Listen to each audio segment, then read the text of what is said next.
Hello, everybody. Welcome to the Red Devil Experience. Bournemouth 1, Manchester United 1. Terrible, horrible performance today. Not happy in any sort of way. Not a lot of positives. Pretty much, you know what? Rasmus Højlund with maybe a bit of luck, a bit of a tap-in, saves us in the end from what was just an absolutely awful performance by the team today, by Manchester United. I can't find a lot of positives. We're gonna do live player ratings. We're gonna break down the match. We're gonna talk about what we kind of just watched, which was just absolutely just filth in my opinions. But yeah, please smash that like button. Please, if you're new and you enjoy the content, subscribe. We're trying to get to 3,000 subscribers. We're at 2,930. If you enjoy that content, please smash that like button as well, because it helps the channel get pushed out. But let's just get straight into the match. I mean, first half, 30 minutes, we did absolutely nothing. We were non-existent on the pitch, and it was atrocious. I mean, you know, the players looked absolutely lost, and I just need to say this, by the way. These aren't excuses, because nothing can excuse Manchester United to perform in this sort of way. But I mean, they looked so lost on the pitch today. They were slow. They looked scared. They didn't know what to do with the ball when they had it. And they weren't quick enough when they had the ball. Decision-making was poor. Execution was poor all over the pitch, from passing to decision-making to shooting. And we got a bit lucky that, you know, we ended up getting... going up a man, and Bournemouth went down a man, and they got a red card. But in terms of, they deserved the red card because it was a red card. But, you know, in terms of the performance for the match, you know, we were just absolutely horrible. We were horrible, and we were a bit fortunate that we went down, that we went up a man, because it allowed us to attack more and do a little bit better. But even at that part, it wasn't good enough, because we struggled still to score a goal, being up a man, yet again. And we got saved by the bell, I would say, at the end of the match. I mean, the only positive is that our striker, that has had an awful season and has struggled the entire time, actually put the ball in the back of the net, so I'm happy for him. I mean, overall performance, you know, wasn't a good performance by anybody really on the pitch today. You know, so over the course of 90 minutes, I'm not going to say he had the most fantastic game, but I'm happy to see him put the ball into the back of the net. That's always going to be a positive. But I mean, you know, to me, it seemed like the pitch, obviously the pitch is smaller in a certain sense. It's tighter, you know, and they just seemed very lost. They seemed very like uncomfortable playing this match because the pitch is smaller, like, and I don't understand why we were playing out of the back, because Bournemouth are actually quite decent at pressing, and the pitch is small.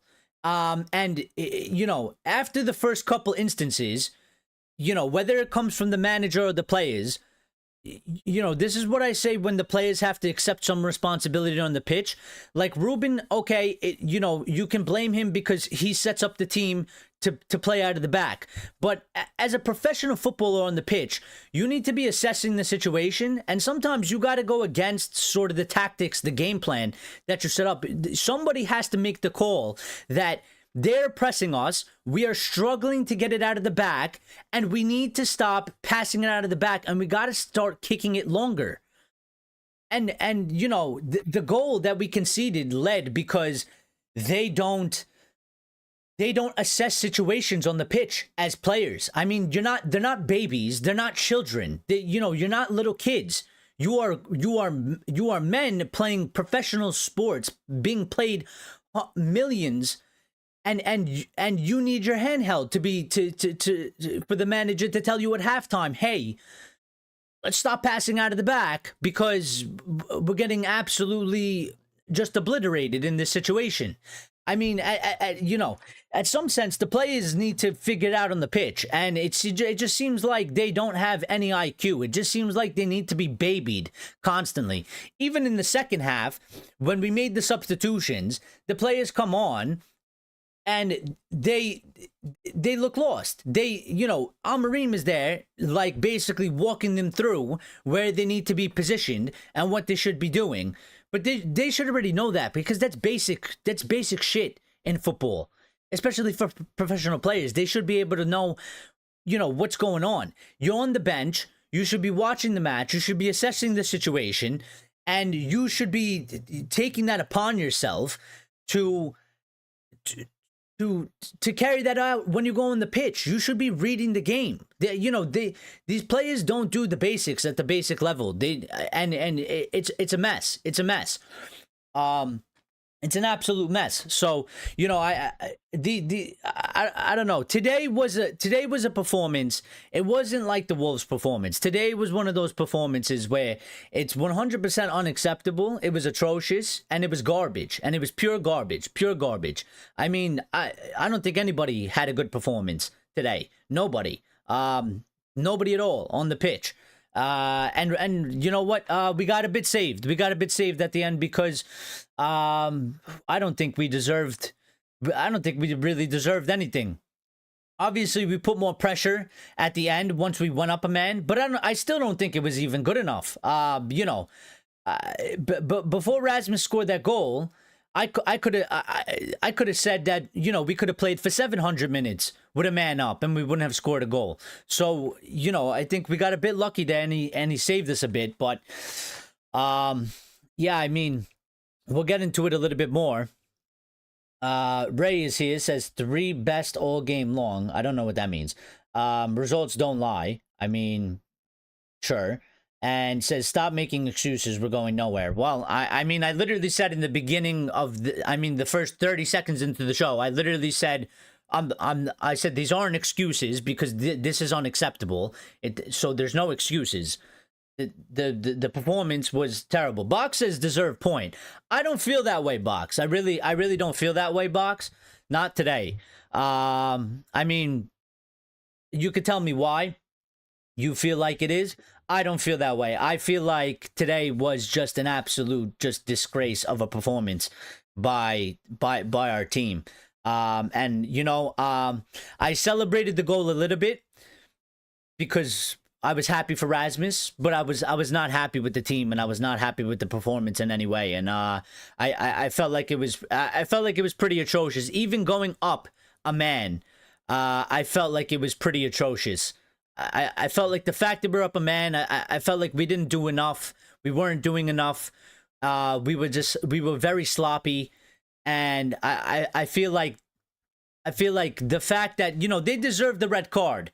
They did, because it was a red card. But again, I don't like those circumstances. I don't like those circumstances. Why we have to rely on going up a man and getting a red card to actually put the ball into the back of the net?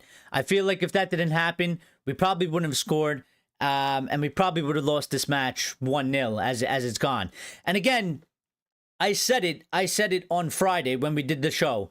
I said we have a record of letting up the first goal, and that needs to stop. And it really does need to stop, because yet again, I don't think Bournemouth did anything.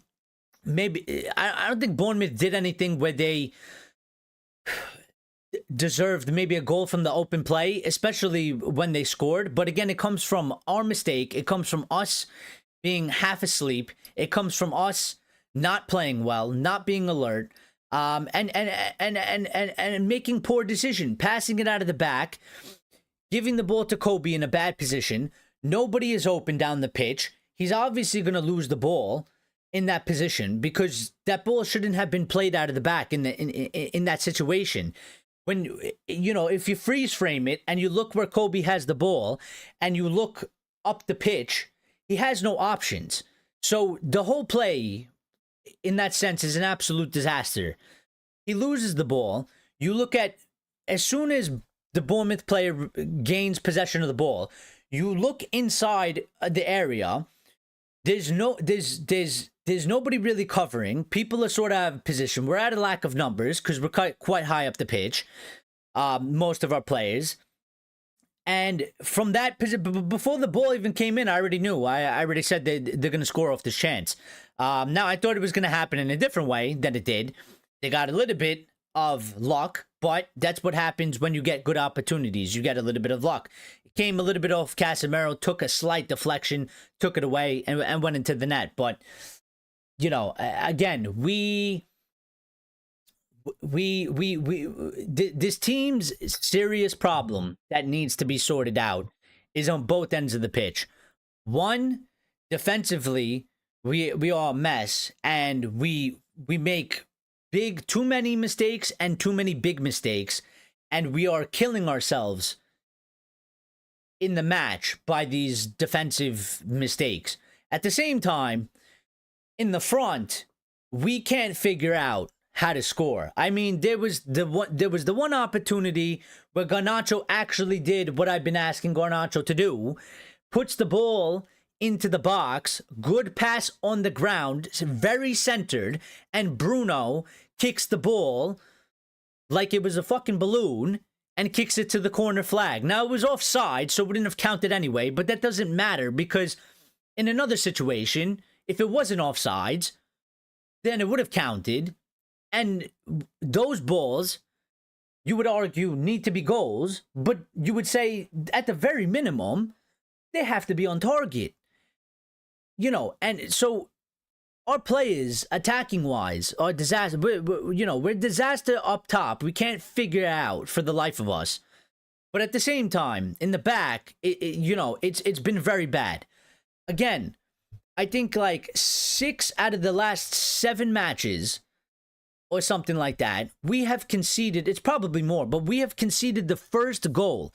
And I would say all of those goals are shit goals to concede. They are shit goals to concede. They are not goals where you say, well, listen, brilliant piece of attack by the opposition. There's nothing really you can do to really stop that. And you got to go from there. Every goal we give away is our fault. It's our mistake. It's we give it away too cheaply. We give it away too poorly. And we can't have that. It's unacceptable. It's unacceptable. These things need to be sorted out. Now, I don't think that, we haven't really figured this out at this point in the season. So I don't think it's going to get sorted out by the end of the season. I think that's something that has to go for next season.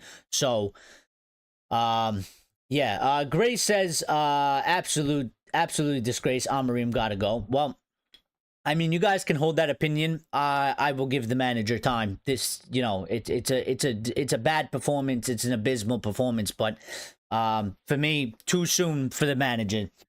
Too soon for the manager. Manager needs time. Manager needs time. So, Bach says we had enough chances.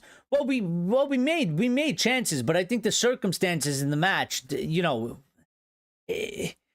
I mean, when we were up a man, when it was level with men, we had a couple chances, but it just overall wasn't good enough. And then, of course, we're going to get more chances because Bournemouth went full defense, being down a man, and we better do so. And I think we could have done better.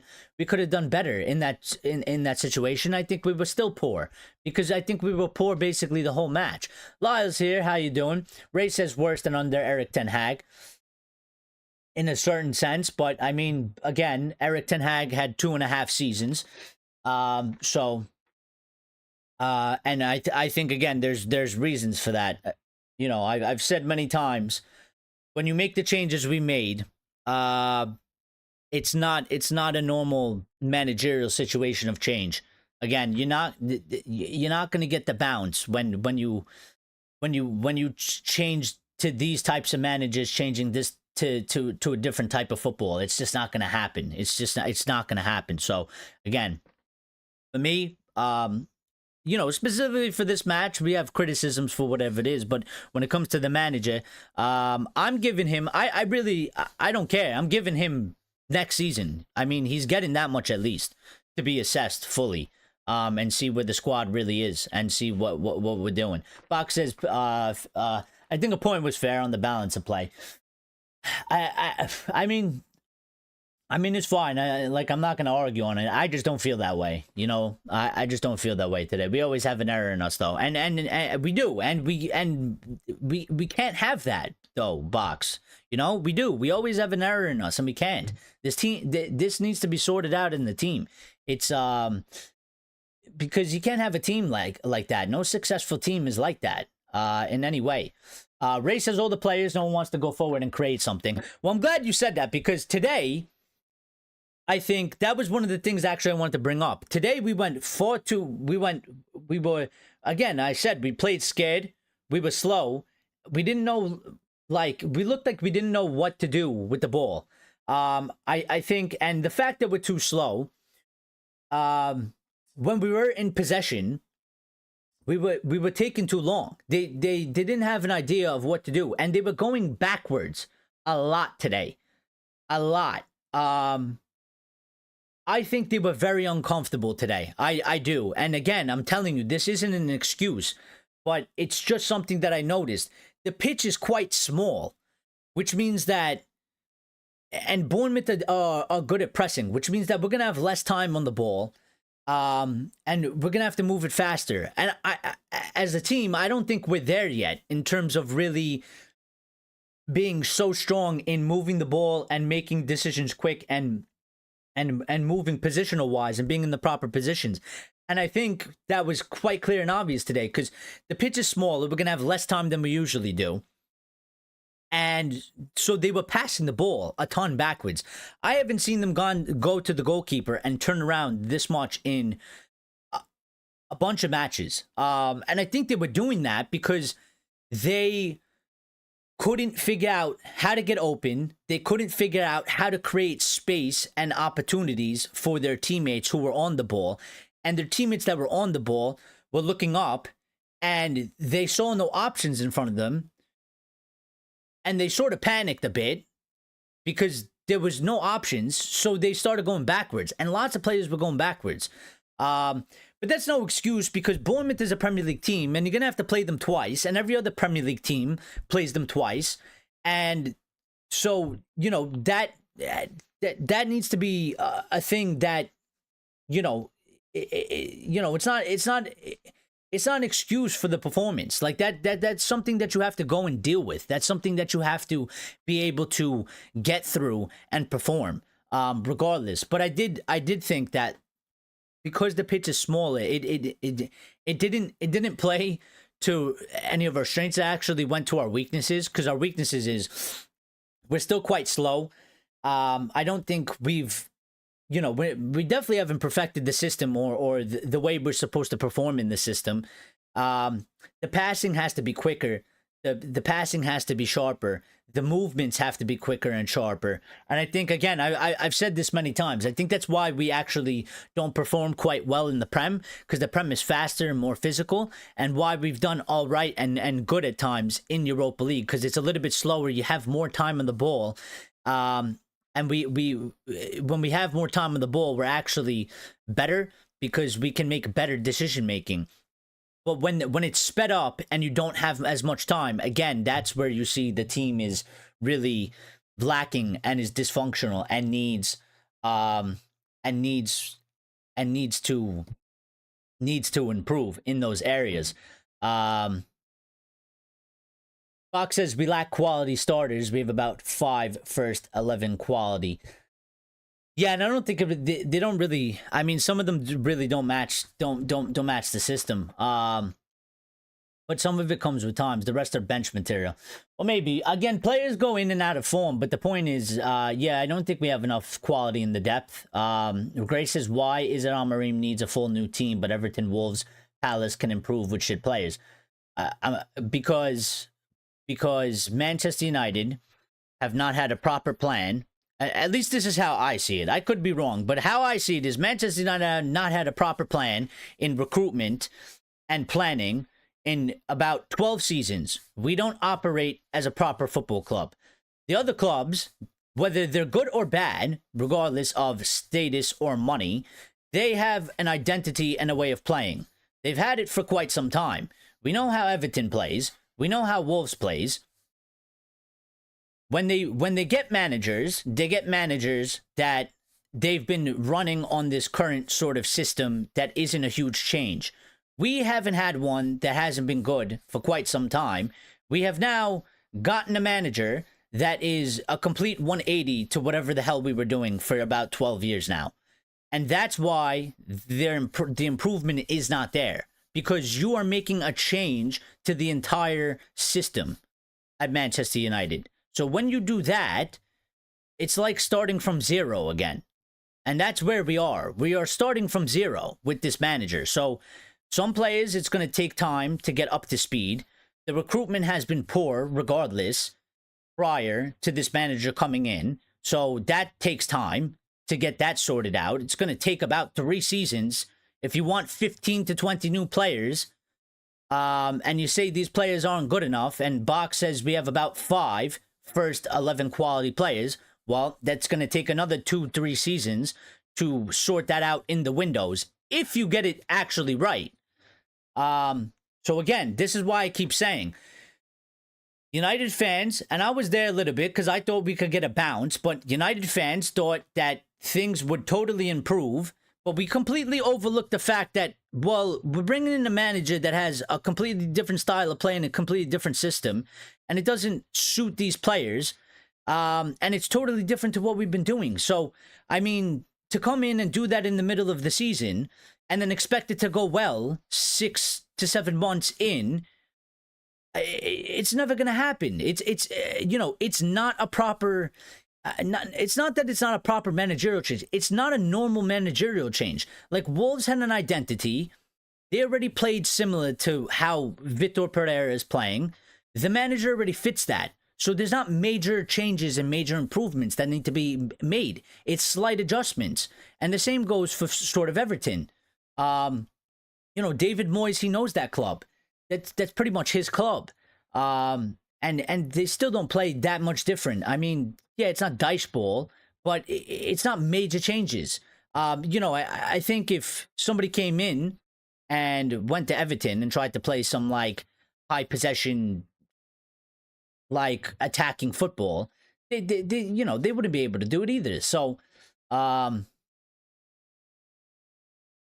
arguably need a new starting goalkeeper, center mid, left wing back, 2 10s as center forward. Well, we need a striker for sure. I tell you that. Oh, Lyons is here. I missed Lyons. Well, I don't know. He left.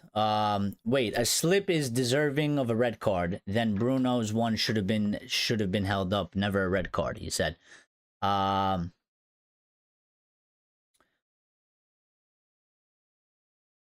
lost the chat now. Yeah, Box said we arguably need new starting goalkeeper, center mid, left wing back, 2 10s as center forward. Well, we definitely need a striker. We definitely need 10. For sure. We could definitely probably use another center mid. The goalkeeper. I mean, but listen, we need players. We need players. We know this. We've been saying this for like almost the whole season now anyway. So, you know, it's not really Man United is a different beast. We have 15 years of bad decisions. Yeah, I mean, when the club isn't operating properly, you know, you're not going to fix it overnight anyway. So I said this, we got to start somewhere, and we got to start at some point. So, I mean, you know, when you've been this bad for this long, at some point you got to, you know, start and build something, and actually build something. So, Marine decided to play the shit players and keep the youth on the bench. Well, he went quite strong. I mean, these are our professional players. These are the starting players. And again, to be fair to Amarim, he did tell you, again, he said it. He said that he doesn't believe and he doesn't feel that this is the right time to really be playing these youths all that much.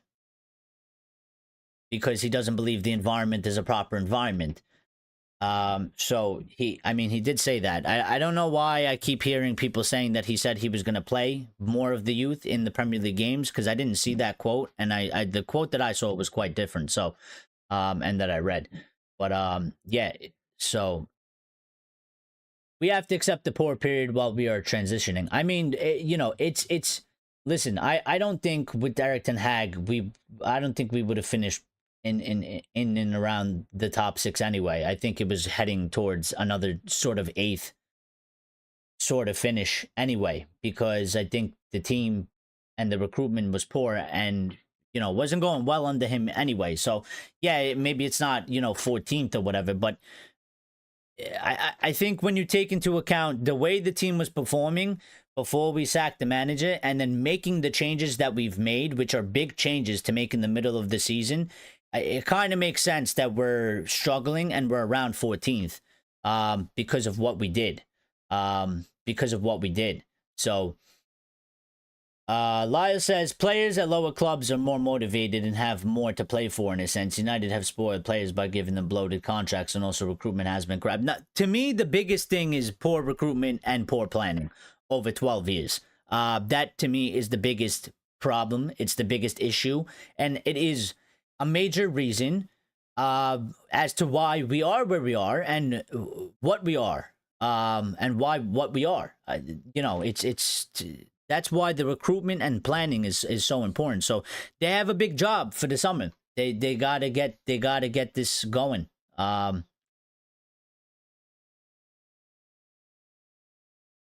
We need the new owners and new manager. I mean, well, we have partial new owners and we have a new manager, but I kind of disagree with that for a certain sense, because in terms, do we need full new owners? Yeah, 100%. We need the Glazers out, but the way it goes, people don't want to give anybody time. We need a new manager. We just got one 6 months ago. We have partial new owners.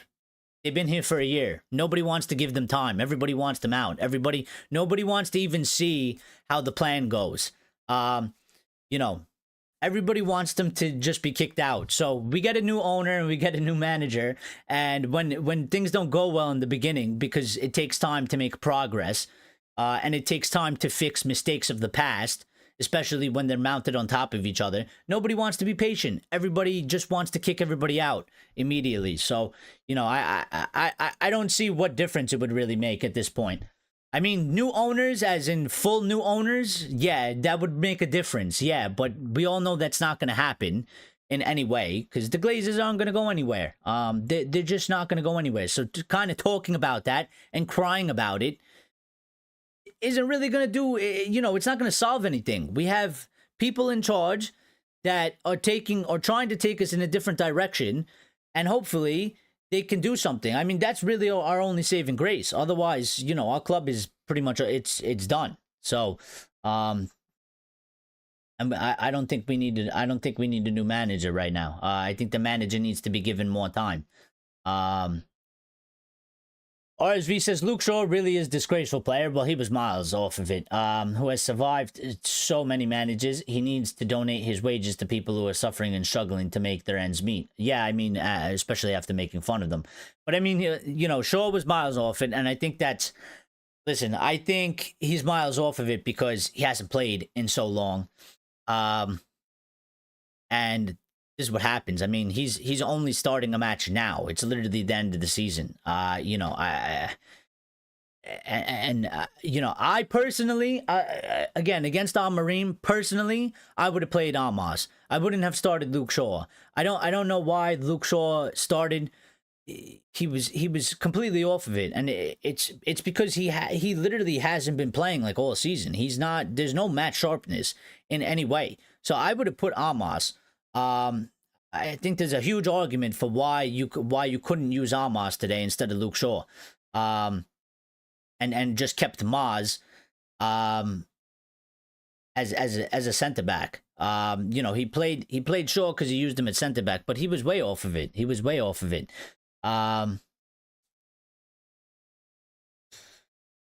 Shaw is basically leeching the club of his resources and preventing the club from being successful. I mean, he's not. Listen, RSV, I get it, but he's not doing that. That's not alone. That's not alone. The problem we have with Shaw is that he's injury prone and we can't get rid of him. So, I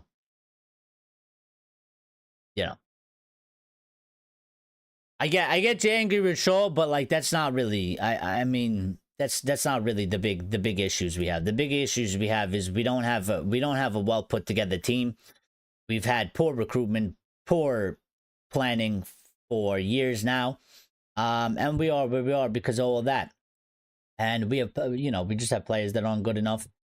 And we have a new manager who's quite inexperienced, who needs to find his feet and sort out a lot of problems that have been there through many managers.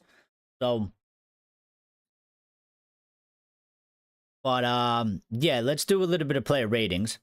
And I don't really want to do them because I really don't want to even give ratings to any of the players. But I'll do Andre Onana. I mean, you guys could give your own as I go, but I'm kind of just gonna run through these to be quite honest this time. So Onana, I give him a 5.5. Thought he was a bit shaky at goal. Think he could have done better for the goal, but also a little bit out of his hands when it takes the deflection. But I don't even know if he would have saved the original shot. I think he was a little bit slow to get to that. Ray says 3 for him. Fair enough. I mean, we conceded 1 goal, but he wasn't great. He wasn't great today. He was a bit shaky. Onana, Box says Onana 4. Yeah. Lenny, I actually give Lenny a 6. I thought Lenny was average, but I think Lenny had a decent game, but yeah, I think it was fairly average, almost here as well. Almost, we're doing player ratings.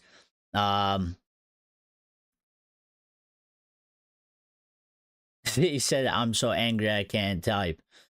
Well, I don't know how angry you could be at this point in the season. I mean, it's not really any surprises. I've calmed down already. I was angry as well in the beginning of the show, but I've calmed down because I mean, it's not really a surprise. Guys, can we please get the likes up as well? Please smash the like button if you didn't. We need it. Ray gives Lenny a 4.5. I don't know why. I mean, you give him whatever you want, but I don't know what his game was that he was a 4.5. I think he did. I think he was pretty average. Same as Maguire. I think Maguire was pretty average, but actually I would give Maguire a 5.5 because I think Maguire was it was quite too slow on the ball when he was getting the ball, and he was one of the guys like taken out of the back. And there was a couple times where he almost got caught in possession. When he was on the ball. Box gives Maguire 6. Almost says if we play Luke Shaw, left back on Thursday, we will lose. You heard it here first. Well, again, he was miles off of it today. That's just pure player not playing any type of matches for a full season, coming in playing against players that have been playing. He's just not match sharp, and that's an issue. And I think he probably shouldn't start. Being the fact that he is so off of it because of the lacking of sharpness, he actually really shouldn't start, because it's just a disadvantage, one, to our team, but a disadvantage to him as well. He needs to be coming on as a relief player, as a sub, later on in the match when players are tired, so we can at least even it out for him. Because, I mean, you're getting your first start at the end of April. You've had a couple substitute appearances. You played no football. I mean, you're not going to be able to keep up with the pace of the match. It doesn't matter if it's Luke Shaw or somebody else. You won't keep up with the pace of the match. So, I think he got the back wrong. I said it was going to be interesting to see how he was going to shuffle that back around because of Delo going out.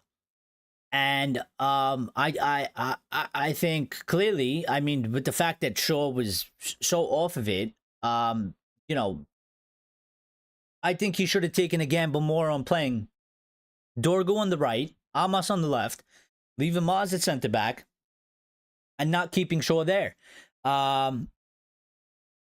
Because he said Dorgu can play on the right. He played mostly plays on the left, but he played him on the right like once or twice. So I don't see why today Dorgu couldn't have played on the right. Well, we didn't get there yet. Luke Shaw, I'd give probably a 3 or a 4. I mean, he was probably one of the worst players on the pitch today. So, yeah, Spurs 1-0. That's good. I hope they do us a favor. I hope they do us a favor. At the very least, because all the Liverpool fans and the entirety of Liverpool were outside today because they think that they're gonna win it today. So I hope Spurs dampen that for them at the very least. Maybe that'll cheer us up slightly. Even though obviously they're gonna win, they're gonna win it at some point, but we'll delay it. But Shaw for me 4. And I'm gonna come back to some of the comments. I skipped over them, but almost said I had enough of this team, bro. I don't have any connection to any of these players. Well, I feel you there. I mean, it's not a United team. They're very poor. Probably Mano and Ahmad, that's all. The players on the pitch in the starting 11 against Bournemouth, they don't have any connection apart from Mano. I mean, fair enough. It's a personal feeling for you. I get it. I do, because they're not, it's not a United team. It's not a United team. So Almo gives Shaw a 0. But I mean, yeah, I mean, there's a couple more players in there that I do like, and I think that we can use, and they are good. But as a team as a whole, we're very poor today, and it's completely unacceptable. It's absolutely atrocious performance by the team as a whole. Maz, I'd give him a 5.5 today. Playing right wing back. I actually think I actually think I prefer him playing center back and instead of wing back. I actually think he's stronger and suits the position better at right center back than actually at wing back. At wing back today, he seemed a little. He just seemed a little different in his performance. He didn't, he just didn't, wasn't the same as having Delo there either. It wasn't the same. It just wasn't. But the team itself is not likable. Do you agree? Well, I mean, how can they be likable? They're not good. They're a sorry excuse for a United team. I mean, how can they be likable when they put performances like this? We're 14th. I mean, they can't be likable. It's not possible to be likable. But like, I think that, again, I think there's a couple that you can kind of pick out and say we can use those players. Not all of them are useless, and not all of them are there's no hope for them. But as a whole, as a majority, put together to be a team, it's a sorry excuse for a team. It's a very unlikable team. It's very easy to be very unlikable because they're very poor. And they're not good. So, I get that. I get that. Ray says, I hope this team is not the team we're playing on Thursday. Well, I don't think, I mean, I think he's going to adjust it and change it. I don't think there's much in terms of the back line. I think he has to put Maz back at center back. But, Rasmus is going to have to play striker. There's nothing really that we're going to do than that. Other than that, he does some significant sort of change and plays like, I don't think we'll see Manu there, because I think that was something that, he did as sort of a plan B, C type of option because we were losing a match and he was trying to change things.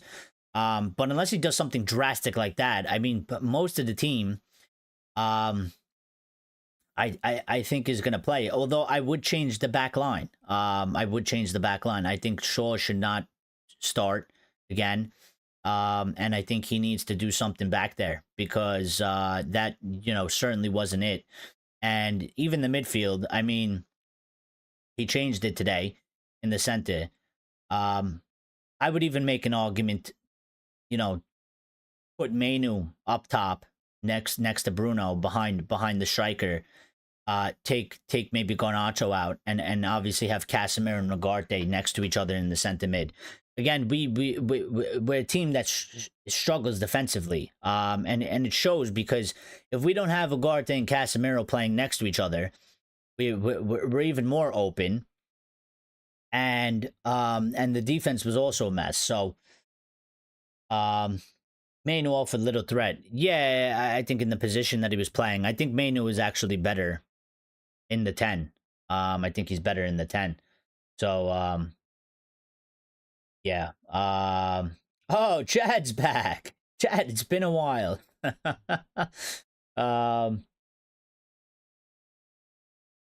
Almost says I hate watching Onana and Højlund every week. The biggest majority on that pitch are useless. I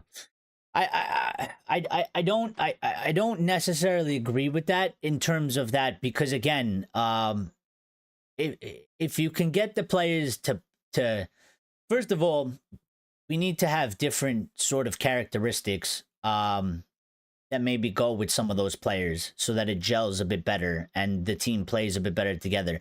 And if they're able to actually catch some form, they'll actually play better. So I actually don't think that a majority of them are completely useless. But I think we have a combination of problems right now. I think we have players struggling, players not used to the system, players that are shouldn't be in the team, and it's sort of a combination and a mix of both. So, Chad says Bruno is needed for what again? Ray says why we didn't keep Amos and Fredrickson in the team today, and how this kid's can build momentum. I mean, it's a fair argument. They played good last match in the Prem, and he went back on that and tried to go with, I guess, you know, the professional first teamers, and you know, like Fredrickson had a very good game and Shaw was terrible. So, you know, and I think Amos should have played. And we could have kept something like that in that back line, at least for the Prem. You know, I think maybe for Europa, it's a little bit different. I don't know if Fredrickson can play in those matches. I know Amos can because he's on the bench. So, almost says, come on, Eric, they are terrible. I mean, they are performing terrible. And I think to win the Premier League, I think majority of them aren't good enough. But again, step by step, process by process, over the course of 3 seasons, you get rid of them over time. And then again, I think there's some players in there that they go in and out of form. When they're in form, everybody gives them praise and says how good they are. When they're not, everybody says they're shit and they need to be kicked out of the team. And those players, that's just football. But when you combine everything together, in my opinion, because we're having such a poor season, everybody just wants to kick 27 players out of the squad, and you can't even do that because that doesn't work. So, and it's not realistic. So there are players that can be used, and we need them to perform. I mean, one of the things that Ferguson used to do was get average players to perform above average, because he was good at building a team and putting them together. And you know, managers and good teams, they do that. Not every player is amazing, and not every player is a superstar in their teams. There's some average players in there, but they perform quite well because the team is put together quite well. And we're missing a lot of aspects, so it's a lot of a mess. So I don't think you could write off every single player, but I do agree that there is a good amount of them that they're not good enough. They're not good enough, and things need to be changed. Liverpool 1-1. Well, that one was always coming.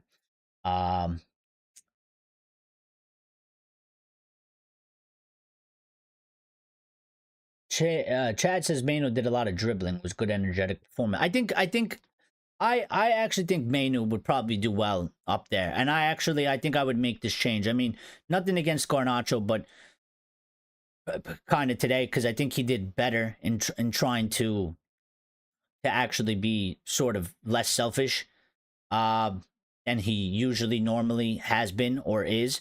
But I think if we say that Garnacho doesn't really fit the system and Garnacho has to do better playing the 10, I actually think Kobe can just do it better right off the bat. And maybe that might be one of the changes that I would be looking to do is to put Mainu there, have Bruno there, have Cass and Ugarte next to each other. And the back line, you gotta put Maz back at center back. Yoro, Maguire. I think that's probably the best line that we have at the current moment because we don't have Delit. And and then at wing back, might not want to put Dorgu there, but I think considering he said Dorgu can play there, I would throw Dorgu over there, and play Amos on the left, and go with that since we're down on numbers and we're down on options. But this is a problem as well because some of the depth isn't there, and we don't have the quality in it. So we're sort of, we don't have great options for replacements and keeping the team strong. Almost as we won't do anything with these players. They need selling. I can see it getting worse next season if we keep them. I mean, but we're gonna sell some players, and we're gonna get in some new players. So I mean, it shouldn't get worse. If it gets worse, it's a major issue and we have a big problem because we're regressing and we're not progressing. So that definitely can't happen. And yeah, I mean, again, Almo, I don't necessarily agree with you, but there's a process to it because we can't just get rid of 15 players in one season. And anyway, the amount of changes that would happen, we would be fairly inconsistent anyway. So there's some of the players we need to use them for next season, regardless. Some of them, there's no helping them. There's no hope for them. They gotta go. They gotta be removed. They gotta be kicked out. But we can only make so much changes in one summer window. So it's a process that we have to go through. And some people, I get it because nothing has worked over 13 years. There's no patience for them to try and go through this process. But I mean, at some point, people have to kind of accept that, we have to go, you have to go through the process to get out from the other side, one way or another, whether it's with this manager, another manager, or whatever, it doesn't really matter. The process you have to go through to get there. It takes time. Every successful sort of project has taken 2, 3, 4, 5 years. It takes time to build that up.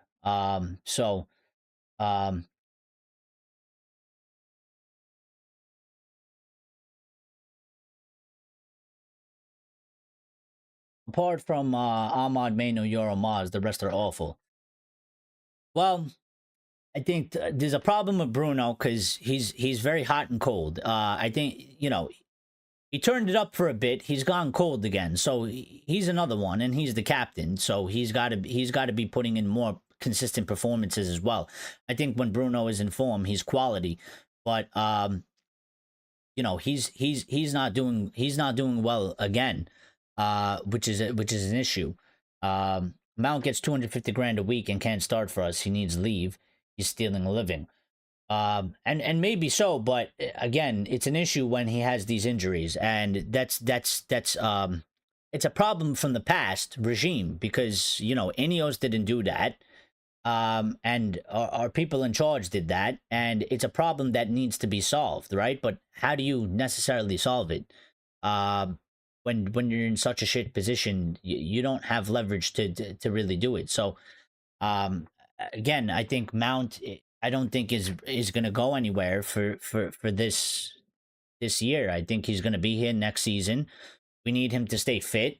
We need him to play good, and one way or another. Whether he stays fit and he plays decent for a season, and then we're able to move him on, or he comes good and we can actually say, well, you know what, we can actually use him and he's actually good enough to be in this squad. So, I mean, it's fine. I mean, it's fine to question the manager. It's one thing to question the manager. It's another thing to write the manager off completely and say that he needs to be sacked today. Those are two different things that I disagree with. There. Um,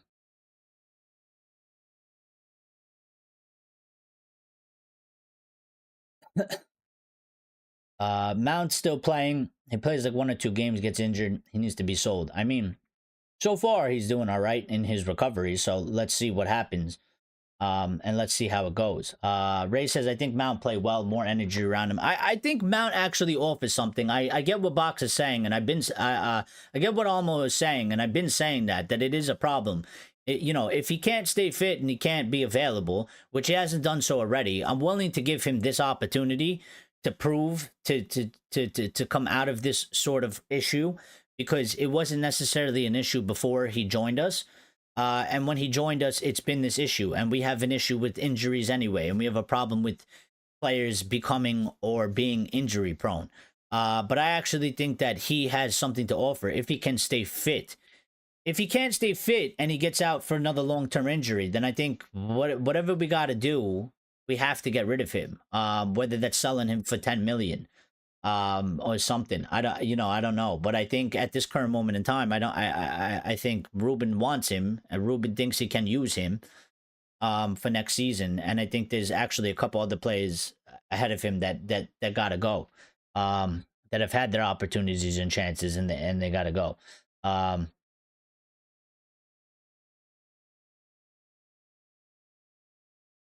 Sancho, worst signing I've seen at Manchester United. Well, there's been a lot of them. So there is an obligation in a certain sense. I mean, either pay us 5 million and send them back, or pay the fee that they agreed. So for Sancho, that is.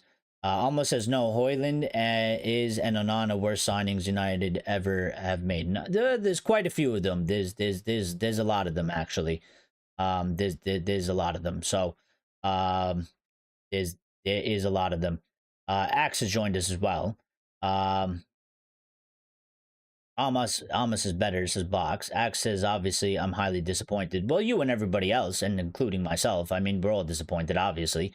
I mean, it was a disaster performance. It was absolutely atrocious today. So, you're telling me, you're saying I am telling this team is atrocious. Well, I'm telling you that it's atrocious because that's what I put as the headline. We cannot keep playing like that. I agree. I mean, that's kind of been the whole discussion of the show, Axe. I know you joined a little bit late and you missed most of what I said, but I mean, that's quite an obvious. I mean, it's just not possible. Nothing has improved. We struggle to equal Bournemouth. Well, again, I think some of our issues that we need to sort out isn't going to come until we start changing personnel in the team. So we're not going to be able to do that till the end of the season. I mean, until the season is over, right? So, and I agree, it's been pretty much a struggle for improvement, because I think the things that we have to do as a football club, basically starting from scratch instead of in terms of a playing identity and a system, that takes some time, and the personnel don't really quite fit either. So it's a big problem that we have to sort. Chad says, I feel like some fans like players with nice hair and they want a team that looks like a boy band, in my opinion. Maybe. I mean, not to that extent. I kind of know what you mean. Maybe they have a soft spot for some players. I don't really have personal connections to really any of the players. I just try to look at them based off of ability and what they could provide to the team. And I sort of try to look at it in a systematic approach in terms of a plan for the next 2-3 years going forward, and how you would go about that. So, Ray says, Bruno, shit today, 3.5 for me. Well, I mean, yeah. We'll get to the rest of the player ratings. I just want to read what you guys are saying here.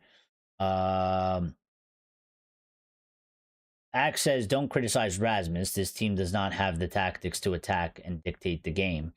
I I think they but this is what that's where I kind of in a way, yes, in a way I sort of disagree because I think the tactics are there from the manager to attack and dictate, but I think the lack of ability and understanding to execute it is not there. So I agree that it's the team doesn't have it. I just don't think we kind of have the personnel to really do what he's asking for, which is why we're struggling so much. Says, how much humiliation are we going to keep enduring? Until we fix it, until we fix it, and until we properly fix it. You know, we are where we are because of what we've done. What we've done over 13 years. So Chad says, you love Rice since West Ham. I've always rated Barnes and Foden and KDB.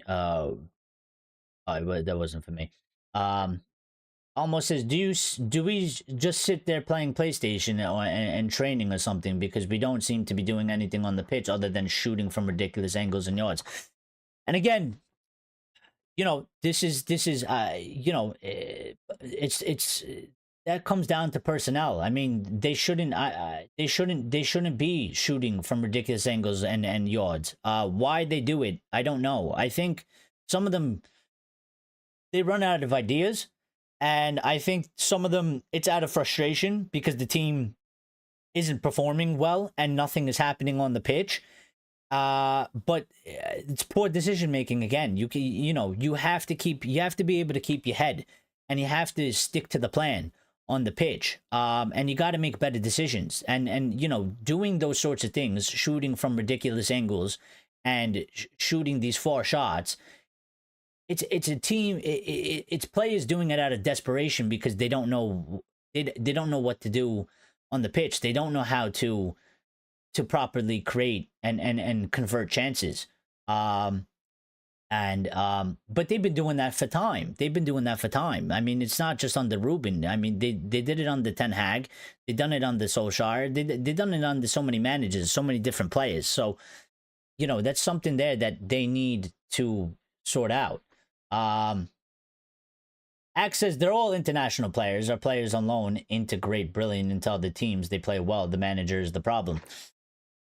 I mean, you could say that, but you know, the team wasn't performing well under the other manager either. So so if the manager's the problem, he was also a problem. So, I mean, I guess we'll just keep sacking managers, and never sort it out because no manager is going to get enough time to actually solve the problems. That clearly takes a few years to solve when we've been shit for 13 years. So, you know, almost says the football IQ, these players are in the bin. And I agree. A lot of the IQ is bad, and that's from poor recruitment.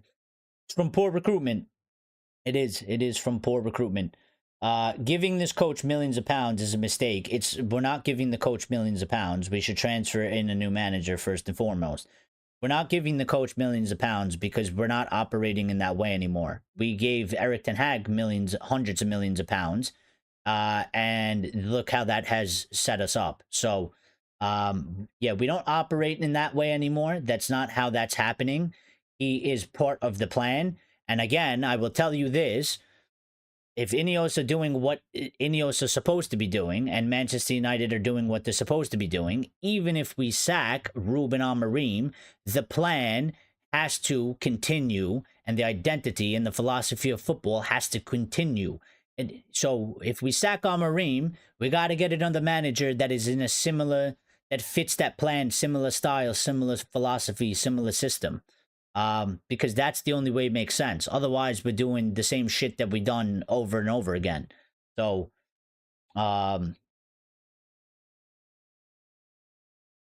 it's the players, they got no football IQ. And this is where I kind of say this. I mean, they again, poor recruitment, poor planning has led us.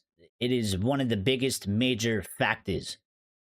We keep going to the managers, but when recruitment and planning and a project is poor, and we've done it numerous times, when you keep piling shit on top of shit, it just keeps getting worse. We're trying to change the direction now, but it's not easy and it's not going to be done overnight. So we got to see if we can get out of it with this way that we're trying to go, because there have been improvements in some areas, but we need more, obviously. So every EPL team dominates us like we are their slaves, because we haven't put a team together in 13 years. That's why.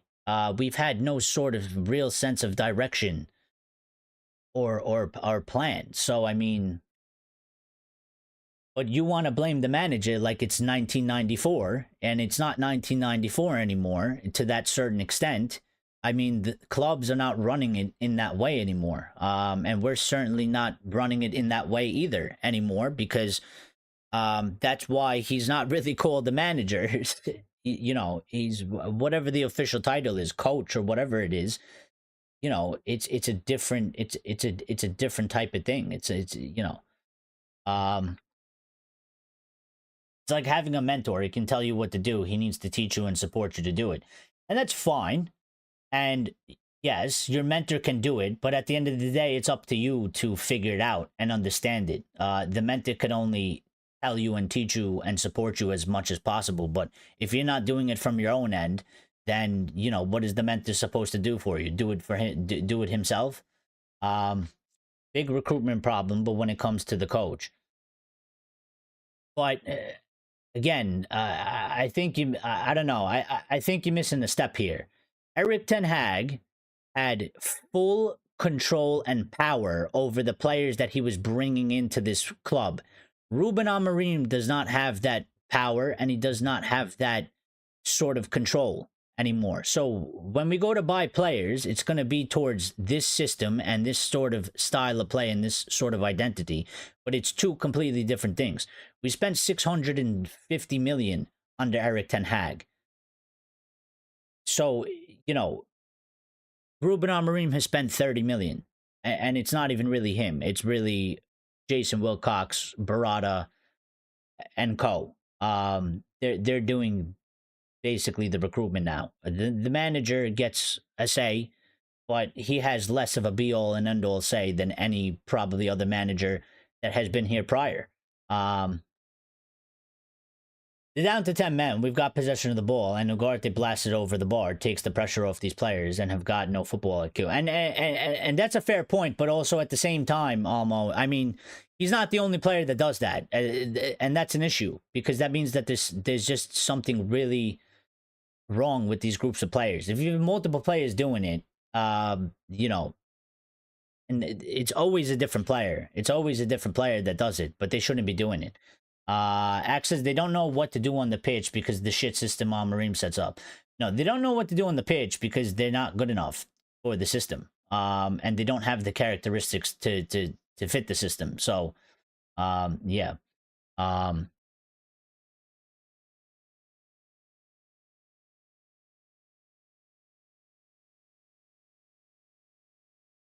Almost says Axe, it's not the coach, it's the players. Well, you know, this is what I was trying to say. You guys were bigging yourselves up each other, and I was telling you guys you're not necessarily on the same page as last time. So,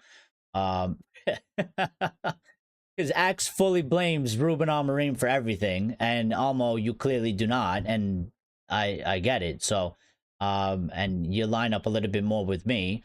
I do think that it's mostly the personnel, which is a big problem. So, the coach is a baffling baboon. I could have worn that cute sports kit and walk on the side. They could have hired me. It would have been the same. Well, yeah, I don't think so. Yeah, they all do it. They all do it. Ray says all these players want to play backwards more than forwards. I mean, I think today that was more obvious than I think the first one. I think today was more obvious than normal. Than usual. I think we actually haven't been doing so much of today. Seemed like we went really backwards. Like it seemed like sort of a performance somewhere under Erik ten Hag. Where under Erik ten Hag we were going backwards a lot. constantly to the goalkeeper, constantly turning around. We were doing that a lot under him. You know, I don't think we were doing it a lot under Ruben, but I think today we did it far too much. And I think it's because we didn't know really what to do with the ball, and we didn't know how to handle the situation. So I hope that they buy Amorim all his desired players, everything. Hopefully they buy him everything, so we'll be able to see what kind of manager he is.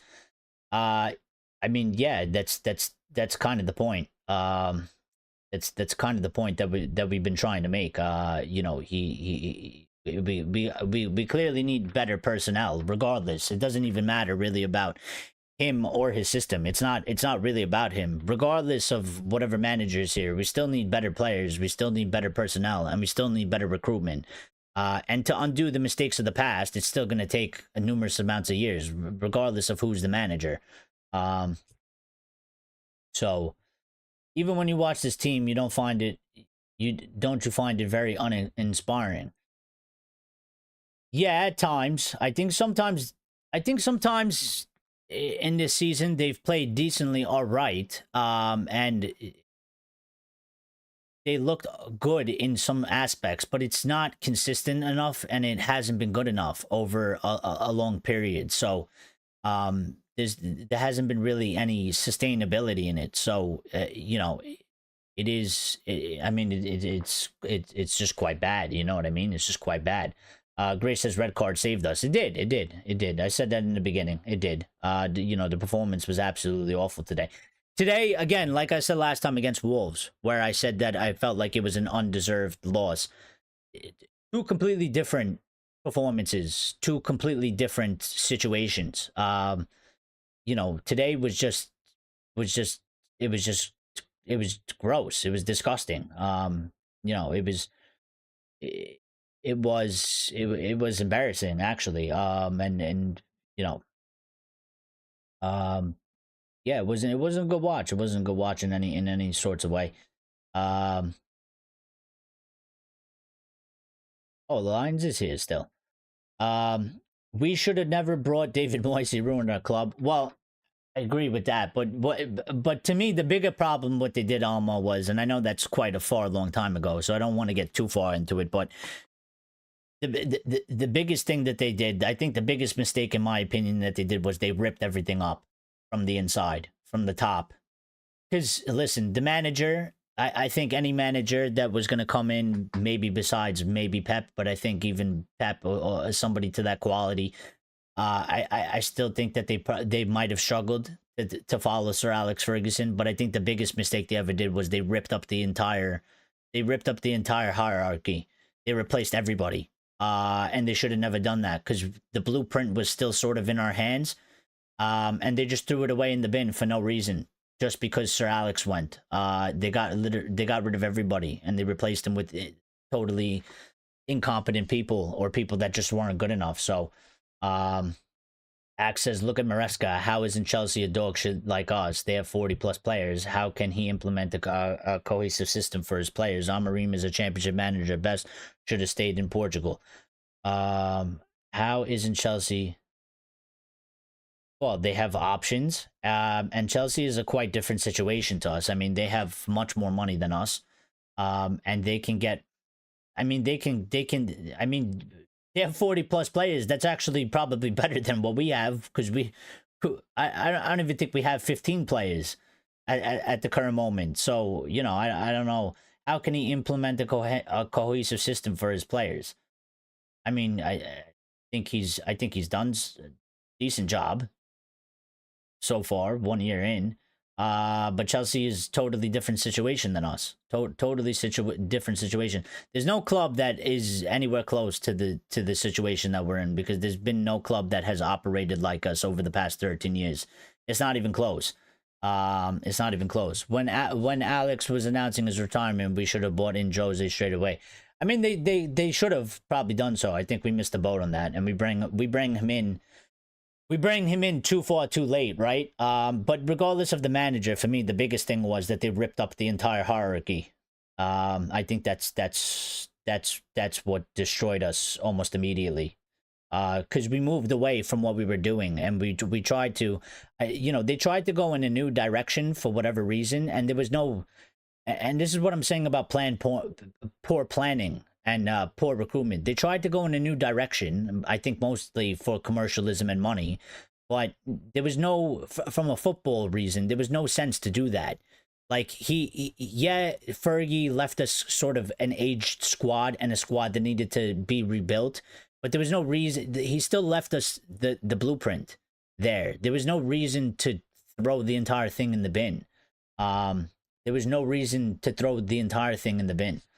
And they did it. So I from that point on, going forward, we moved further and further away from what we were.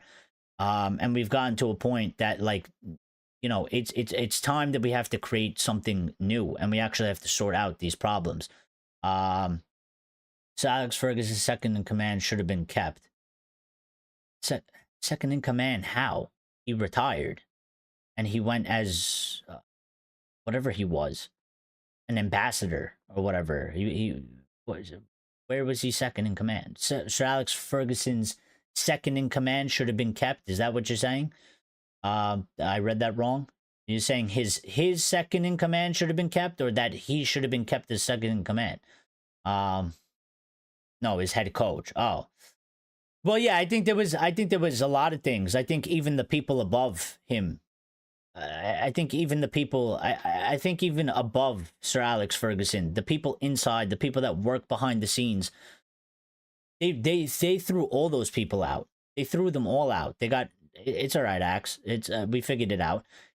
I think they threw all of that out. That was a huge mistake to me. Almost says what. Also, we've done is change the manager a lot. So when we get a new manager, the coach is stuck with all different players. It's impossible to do well. And that's another issue. It's a big issue, and I'm glad we're talking about these things, because these are the big problems that any manager sort of faces. And again, this is why I try to steer the conversation. It's not solely about the manager. You don't have to necessarily like the manager, but I always think the fan base needs to be quite careful in just throwing 700% blame on just the manager, because again, these issues will go to anybody that comes in here. They will go to anybody that comes in here. But yeah, I mean, and that's the way we're operating, and that's why I keep saying this has to be different. I mean, like, if Ineos are going to succeed and they're going to do the proper thing, again, this is why I keep saying, like, it's not really about Amorim. It's about the technical director, the CEO, Pavel, and all of them involved. It's about them actually having a plan and an identity of us playing football and a style of play, and creating it and building it. And that has to go with. I mean, obviously, you have a manager help you do that, but if the manager goes, you can't just start over from zero again and go in a different direction. This has to be this has to be what you build on. So it kind of goes irrespective of the manager. Again, the manager at this current state in time, he's not even, his position isn't even called a manager. It's not a traditional manager. He's just there to aid the building of the project. If it fails, you still have to get somebody that has similar characteristics or ideas or philosophy to this manager. It still has to be something that fits this. It can't just be like you go and get somebody that plays a totally different way, because then we're just starting again from zero. So no formation suits Garnacho, Højlund, Bruno, and Menu in the same team. I think to a certain extent, yeah. I think some of the trying to fit them in is quite a problem. I think Garnacho in this one doesn't fit for sure. I think Rasmus is just a striker, but I think maybe his qualities don't really fit this sort of way of playing for under Amorim. Maybe it was better in Ten Hag's system, because I mean that's what he was bought for, and that's kind of the issue there. We have a lot of players that were bought for a different style of play in a different system. Bruno, I think you struggle to kind of pick where he's best. in terms of at the 10 or deeper. But I think you can fit a spot for him there. And Mano is one as well. We have to figure out what to do with Mano. We're going to play him deep or we're going to play him as a 10. You know, something has to be decided there. So he can progress forward. Molstein, or what was his name? That guy from Belgium. Yeah. Actually, at this point, we should just dissolve the team, stop the humiliation, let Ineos and the Glazers build a sports arena and sell real estate, and let's just give up. Well, I mean that's very that's very un-Man United. So, really now I see no progress of this project. I mean I think the identification and recruitment of players is better. And I think we're still very early days. They've gone for a young manager. And I think that fits actually their plan because they're going very young in various areas throughout the squad. I think we have a better structure in terms of personnel leading on top of the manager that wasn't there, that wasn't available. Even for Erik ten Hag, it wasn't there. You know, he got it sort of in his last sort of year because they came in halfway, and he sort of kind of got it, but not really because it wasn't really established. So I mean, his kind of tenure as well, he sort of just had Richard Arnold, John Murtaugh, and Darren Fletcher. You know, Mourinho, famous for saying there's nobody to help him above the manager. So I think there's some changes there, but I think those things take time to really take effect and kind of change. When you say it's 1 year in and 7 months in for a manager, and 1 year in for the hierarchy, so to speak, when you compare that to about 12 years, you know, takes a while to kind of clean up the garbage and make things sort of clean and operating properly. So, almost says, listen, we saw what the coach did at Sporting Lisbon. You don't just become a bad manager overnight. The players are absolutely dreadful. Yeah, again, I think regardless, we always needed new players. You're always going to need new players regardless. And I think, again, the changes that we've made, I think that the fact that they don't really go with this, you have to follow through with it. They've made this decision to go in this direction with this sort of football. So you have to go over the course of a period of time to replace this personnel and get in personnel that actually fits this idea and philosophy. Gray says people say we need legs in midfield. The Rodri Stones play double pivot for City, and they're not quick players, but they can keep the ball and they're both intelligent. Yeah, I actually think that I would say that we need players that can kind of boss the midfield in terms of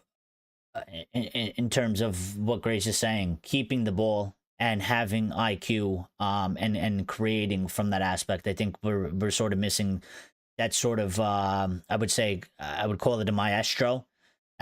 You know, we're sort of missing that. I think we need to add that in somewhere, somehow. So we're getting a draw by Bournemouth, and the lot are FA Cup semi-final levels. I mean, yeah, I mean, listen, they're not a bad side. The problem is, Almo, what's happening is these sorts of things are being compounded over the entire season. So, you know, it would be different. It would be different if we were like 7th and we played like this and our season was like better and it wasn't as bad and we had sort of this shit performance. Even if we were like a 4th place team and we had this sort of crap performance, people would be angry. They'd let it slide a little bit more, but because everything has kind of just kept piling on top of each other, it's all being compounded and everybody kind of just mixes into one. It's very hard to like, it's kind of hard to like compartmentalize things and look at it in different sections, and everything kind of just gets mushed together, which is understandable. But well, going like this, Amorim will be a decent head coach in his 80s. Yeah, I already think he's a decent head coach. I just think that our club has some major issues that need to be sorted out. Gray says I wouldn't buy a striker. Plays Xerxes false 9, Cunha and Bruno behind, Dorgu and Ahmad wingback, Edison and Ugarte in a pivot, Hoyland, Mainu, Mount, Garnacho, Amos, Casemiro, all backups. No, I think we definitely need to. I mean, I like that what you're saying, but we definitely need a striker. We definitely need a striker. I would actually argue the one thing that I don't like what Ineos are looking to do is I could disagree with them going for Delap and making him the main man. I want a experienced striker. I want an experienced striker there. I think we need it, and they got to be some sort of an elite. That position is actually it's not just about goal scoring. It's a very hard position in the system. It needs somebody that can actually do the role to a great ability. And we need more options there anyway. We need more options there. We need more options. So we bring players in or are willing to sit out Bruno. We bring players in are willing to sit out Bruno. Well, when they can perform better and provide more provide more output or input, whichever one it is, then Bruno should go to the bench. But we don't really have. There really isn't players there that are going to do it. So they don't have the quality, and they don't match the output. You know, when Bruno plays shit, he plays shit, but he's on the pitch. But if you were to replace him, there's nobody really in there that's going to do it. I mean, Mount is supposed to be one, maybe, but when Mount can't give you 90 minutes, there's no relying on that. And Xerxes currently isn't there and isn't an option. I don't think he provides the same sort of things that Bruno can provide. I think his game is quite different, but I think it's a good different. And you can make him an argument for Mainu, but at this current moment in time, I would just put Mainu next to Bruno up there, because I think actually Garnacho can't do what either of them do. Mr. Di Cassiandro Andiero says, hiya, Garnacho is a player we can do without. Shoot, and shout. Again, poor decision making. Again, Onana getting beaten on his near post. Woeful. Pleased for RASMUS just in time for Thursday. Well, hopefully, it gives RASMUS a little bit of confidence booster, because I hate to see players so sort of destroyed. I mean, it's one thing to perform bad and have bad performances, but it's another thing to be so low. It's quite painful to watch. So I mean, good for him that he's got the goal. It saved us a bit from, I mean, the fact that we got a point and not a complete loss. But yeah, Amir says we believe in Sir Amorim. Max says I trust the fact that Amorim can't contribute with anything useful. Gray says Chelsea won UCL with Havertz at false 9. Fair enough. Could be a shout.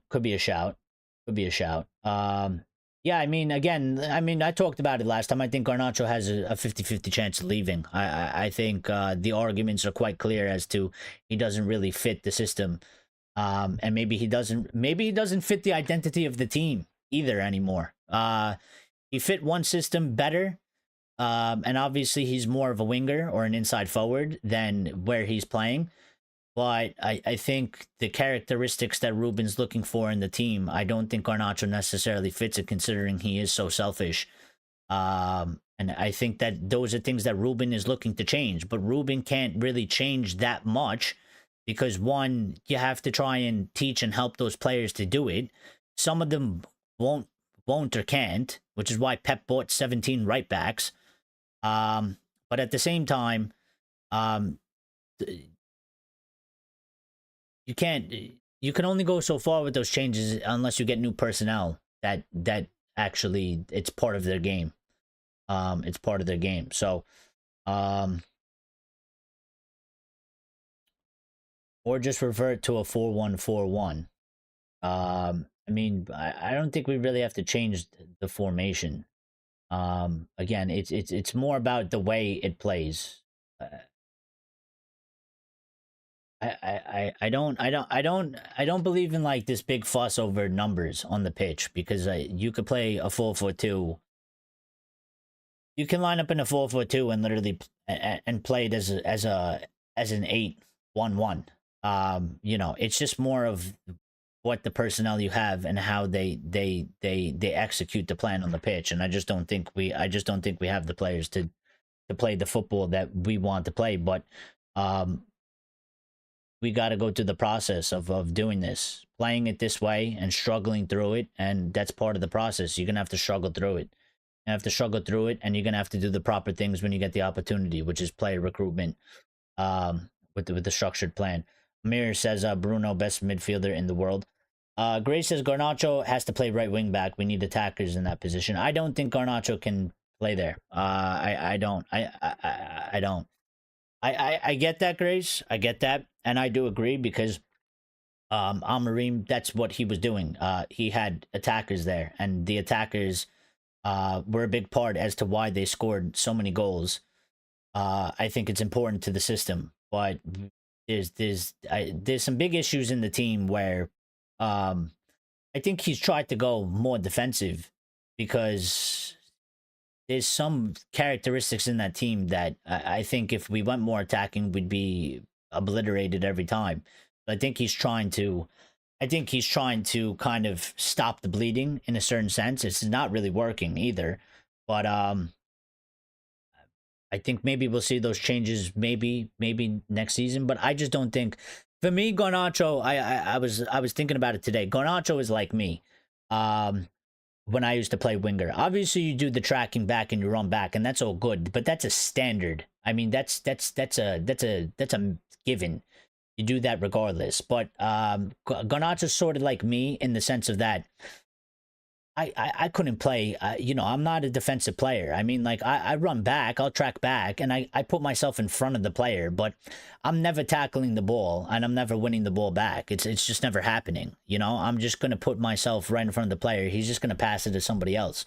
So I don't think Garnacho actually has that exact quality that he needs for that position. He does need a winger, but I think Ahmad fits it very well. Somehow you got to figure out how to get another sort of Ahmad that does both sides actually very, very well. So Andero says we only started to get balls into the box in the last 20 minutes. Yeah, when we were up a man as well. Cheeto made a difference. I mean, he almost scored. I wish he connected with the ball a bit better, but almost. But if you get the right crosses and passes into the box, as in look up and pick out the right balls equals goal. Yeah, I mean they got to do a better job on that as well. I mean, so they don't do it well enough, and they don't do it enough in general. So Axe says, I pray to God someday I will say you were right from the beginning. Thank God. I mean I don't know if I'm right. I'm just this this is just how I feel and think. I'm not saying I am right. This is just how I kind of see it. I know with some things that I truly believe in, like, plans take a certain amount of time, but I can't control what Ineos do, and I can't tell you that they're gonna do everything the way they're supposed to be doing. So when I say that, like, they've gone in this direction, I'm hoping they've actually really gone in this direction. There's slight indications that's what they're doing, but I'm not. I don't work with them. I'm not in charge, so I don't know what decisions they're gonna make going forward. And they can mess it all up by doing things, but I truly believe that we have to create an actual style, philosophy, and identity. I don't think we've had one for quite some time, and I think all the previous plans were kind of all fluff. And I'm hoping that this one isn't fluff as well, because I mean, it's just going to end in disaster, and it's going to push us back further. So, but I think, to be honest, whether you like it or not, I think it's the best shot we got, considering with the Glazers being here and the Glazers not going anywhere. It's the best shot we got. Whether you like it or not, it's the best shot we got. So, let's be serious. We need one-man superiority to hardly score a goal. Grace says when we played at 4 at the back, didn't we build up in a 3 anyway? And yeah, that's why the formation doesn't, the numbers in the formation doesn't really matter too much. It's just more about the execution of the system. So and again, I don't want to see the manager doing things that is not not him. I think it happened to Ten Hag, and it happened to almost every other manager. I mean, Ollie was kind of a wild card because he was a different situation, but I think it happened to basically almost most managers. I think they ended up playing in a sort of way that wasn't really them, and I don't really want to see that. So I'd rather just see it go this way, and if it fails, it fails. But at least you could say that he tried to go. He stuck to his principles and he stuck to his way. And if it doesn't work out, it doesn't work out. I'd rather do that than kind of see him changing a bunch of things and sort of panicking and sort of doing things from a position where he's so concerned about his job.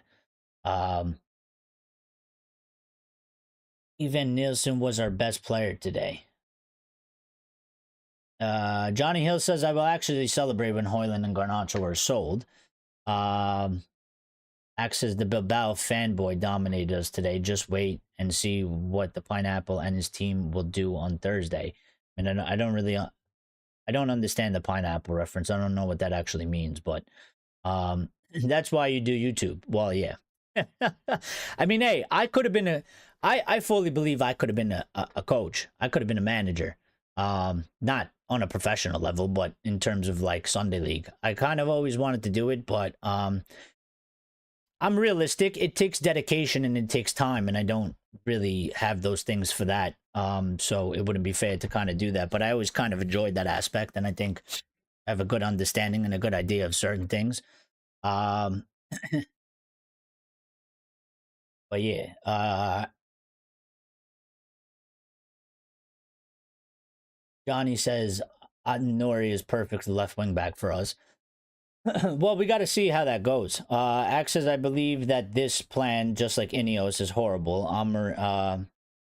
Just like Ineos. I believe that this plan, just like Ineos, is horrible. Amorim is an overrated championship head coach. Glazers are the only ones who win.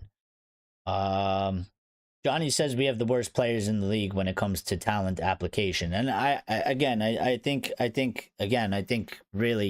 biggest issue, listen, Amorim might not be good enough and he might not be able to do the job, and maybe it was the wrong call to hire him. But I think we find ourselves in a situation where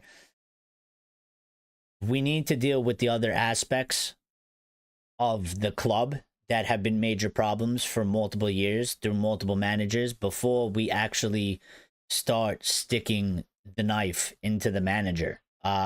Because I don't see any manager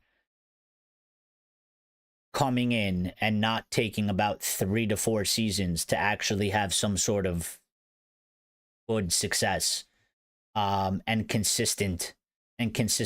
I just don't see it. It literally doesn't matter who. There would have to be major changes that would have to happen, and I think it would be decently inconsistent for a couple of years at the very least till it gets sorted out. So, yeah, I think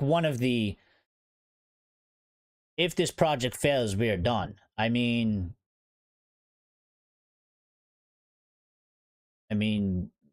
yeah, probably to a certain extent, but we don't know what would come out of that. If the project fails and we get worse, maybe everything falls apart. Because there's also the thing, like, if Ineos goes or whatever, what happens with like the new stadium and stuff, and maybe the Glazers will end up selling because we keep losing more money. I don't know. It's a lot of ifs and whats, and we don't know. So Lyle says, considering Amorim has only been here for 5 months, I think it's 6, but yeah, close enough. Tell us what we can't tell us that we can't judge him now. Plus the players we have are weak, but he is gonna come good.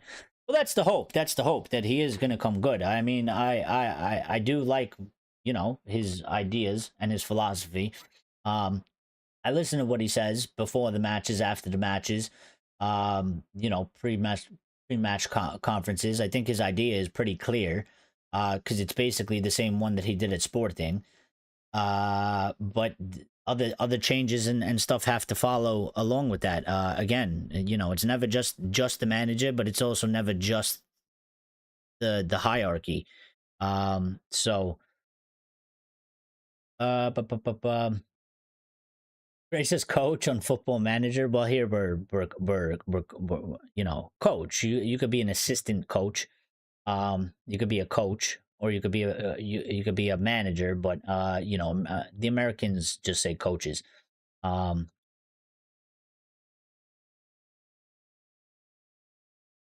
says, as I said before, every team's success is built on solid foundations. Yes, I agree with you. I've been saying that for almost over a year now. Starting with the dependable goalkeeper who is a class act, and without that change, expect a bit of the same next season. I mean, I do. I think for next season, there must be improvements in lots of areas. I do expect a little bit in some areas. I expect some of the same in some areas, because I don't think you're going to hash out all the problems just like that. Again, it takes time for this kind of things to be implemented and change. But obviously, we can't have a season like this. We can't be mid-table. We got to be above 10th, and we got to actually be competitive, and we actually got to be more serious. But I think I think going into next season, I think there will be some times where it'll be a little bit reminiscent of this sort of period in certain matches. But it can't be the majority is the thing. It can't be the majority. So Amir says we trust the process, our long-term projects on Marine. Well, it's the only thing we can really do. Nuggets can turn the ship around in one season. No, he can't. No, he can't. There is not one manager in the world that will turn this ship around in one season. There is no. You said you could have been a coach. Yeah, it could have been a coach. Could have been a coach. Could have been a coach. There's coach. There's different types of coach. It could have been assistant coach. That's not a coach. Actually, just bring Ollie back. Sincerely, yeah. Definitely not. We are lower table, mind you. Yes, I know that. I know that. Grace says bring back Ralph. His 4-4-2 was very good. Well, I mean, but it's the same thing for me, Grace. I mean, plays a 4-2-2-2, but I mean, it went very shit for him as well, because the players just didn't play for him, and the characteristics of the team was very bad. And he told us all the problem, which is still the problem, which is that we needed surgery and we need to do proper recruitment, and we are shit at recruitment. And it wouldn't have worked for him either, because the people in charge, one, they obviously stabbed him in the back, but obviously two, they weren't ready or willing to listen to him, and they didn't really have a good plan to follow through with it. Now, if we had people that were competent and they actually listened to him, and they worked together and they followed through with a plan, I think he could have actually built a very good team, a very good philosophy, and a very good identity. But obviously, that went the way it did. So, yeah, it wouldn't work. I mean, I listen. Here's the thing. If we bring a manager like Sean Dyche or something to just play some defensive crap football with no future in it, that wouldn't succeed at the highest level, would we have maybe some more points, and would we maybe be higher over the table? Yeah, but where's the sustainability in that? That's the whole point and why we sort of got this manager. It's to go in a different direction. We could have tried to just kind of save our ass momentarily for one season, but again, you have to start somewhere, and you got to start doing something. So, you could have been a coach on FM. I am a coach. Well, actually, I'm the manager, but I'm actually all things in FM. I do everything. Um, Andero says my priority signings would be a keeper, an experienced number 9 who can help Rasmus' development. As good as Bruno is, he has to be more disciplined in his position because he leaves us open. Um, yeah, I mean, you're not the only one. Almost talking extensively about the goalkeeper and rates him very highly to be priority signing. For me, 9 and 10, top two priorities. I would probably throw a midfielder in at that point.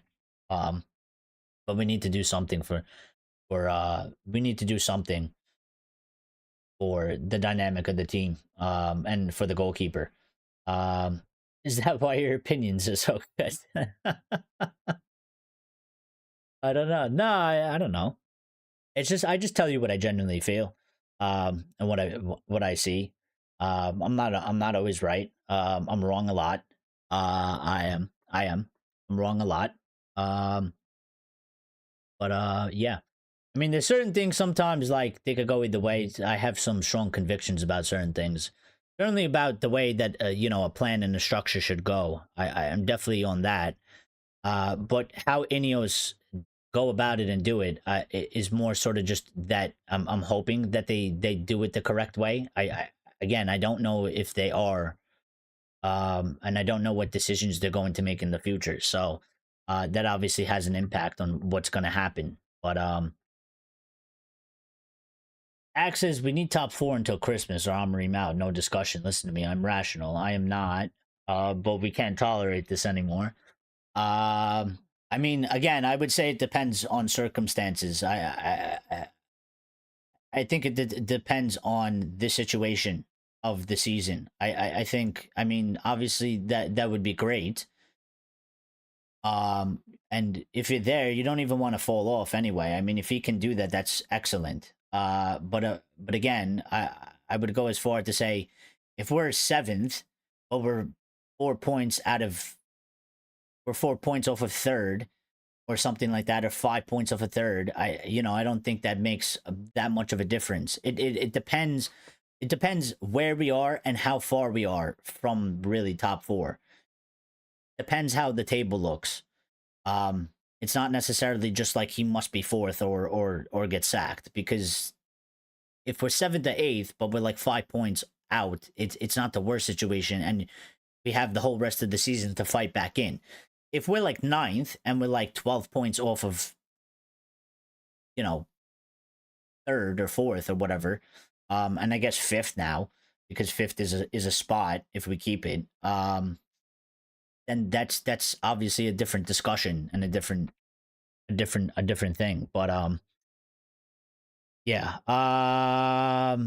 We didn't finish the player ratings, so I'll just run through them and do them so that we can finish them. Which it's not going to be great anyway. Title contender, I go nuts. Well, I guess you might as well just start going nuts now, because that's not going to happen. I know you're joking, but I mean, at least I hope you're joking. But yeah, I mean, that's not going to happen. Casemiro. I mean, everybody was pretty decently poor. 5. Kobe. 5. Dorgu. 4.5. Bruno. 4.5 as well. Garnacho. 5. Rasmus. 5 for the majority of the game. He got a goal, but yeah, nobody played good today. Nobody played good today. Substitutes, I don't even know. I pretty much just give everybody sort of a 5.5, pretty much for the whole team. I'll give Cheeto a 6. And even on Mareem, I'll give him a 5 today. Because it just wasn't great all around. Regardless, it wasn't good from him. Wasn't good from the players. I think he got a couple things wrong today as well. So, who do you even give man? Who do you even give man? I don't even like doing this. Like, who do you give man of the match to in a match like this? Maybe Rasmus for the goal for saving us a point. I don't know. I don't really know. Um, I don't know. I don't know. I don't even really want to give one, to be quite honest. I don't even really want to give one. Um, Might be. Maybe I'll just give a pity one, and I'll just give it to Rasmus for saving us a point for putting the ball into the back of the net, even though the performance wasn't great. But from any of the players on the pitch, because I don't even really know who to give it to be quite honest. I think the team was overall, all around, pretty just disgusting. So all the players for Amrim Tomb. Says Axe. Ray says, if you are a good manager, this what you have to do, like Forrest.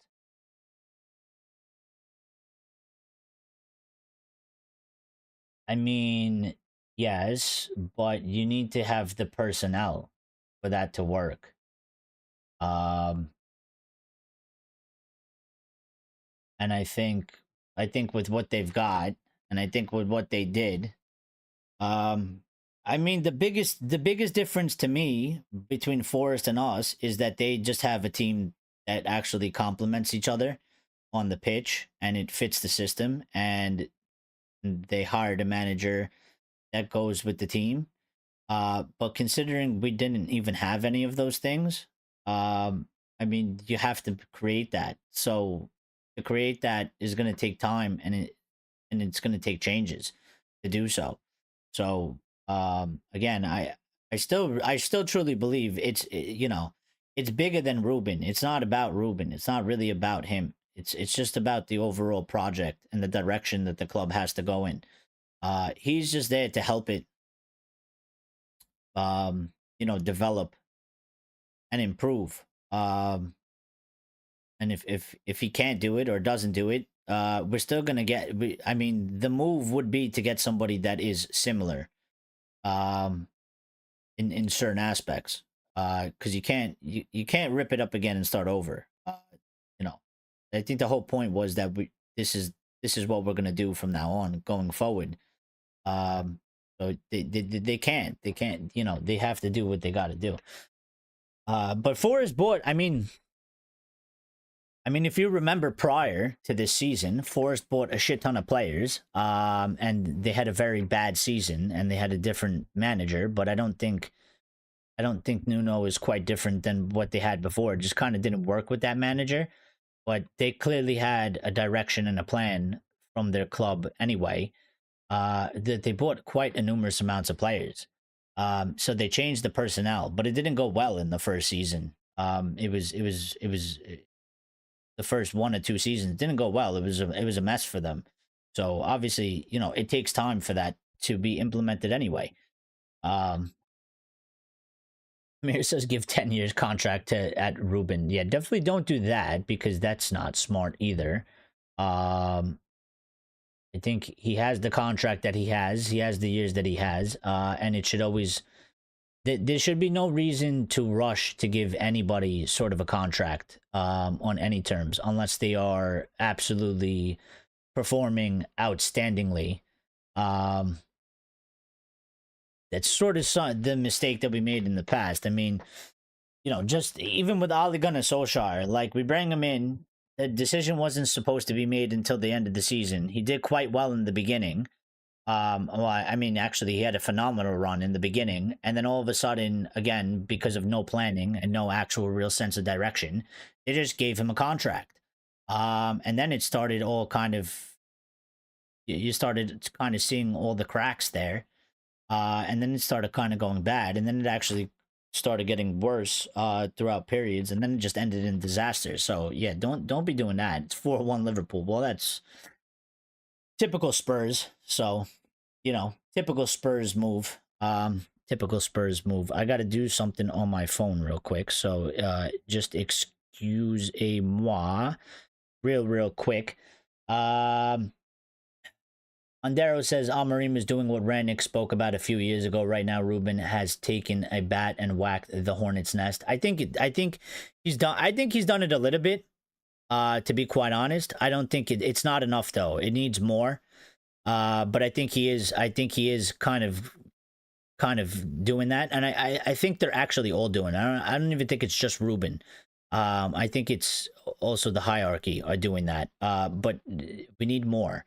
There needs to be more. I think they kind of rustled up the hornet's nest a little bit. It's not enough. It's not enough. It needs to go further. It has to go further because we need bigger changes.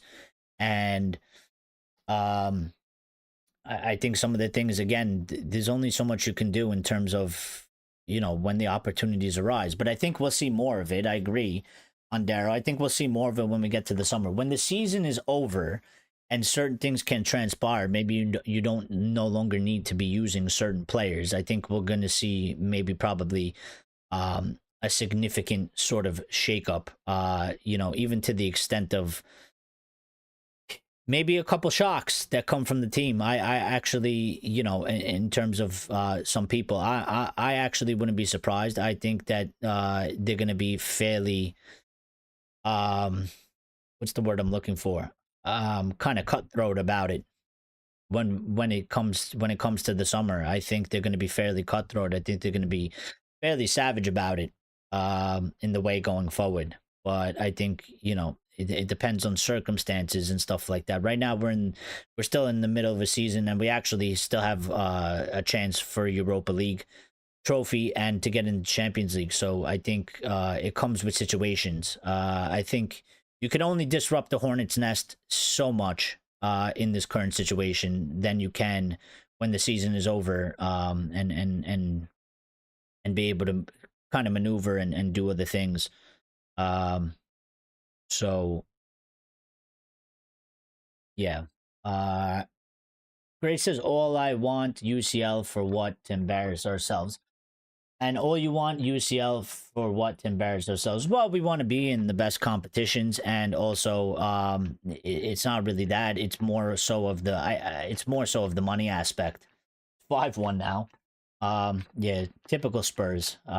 This is why you can never rely on them. But yeah, it's more so about the money. I mean, obviously you want to be in the best competitions, and I'd rather be watching Manchester United on a Tuesday or a Wednesday than on Thursday. And I'd actually prefer if we were in the Champions League because it's the Champions League. But I think the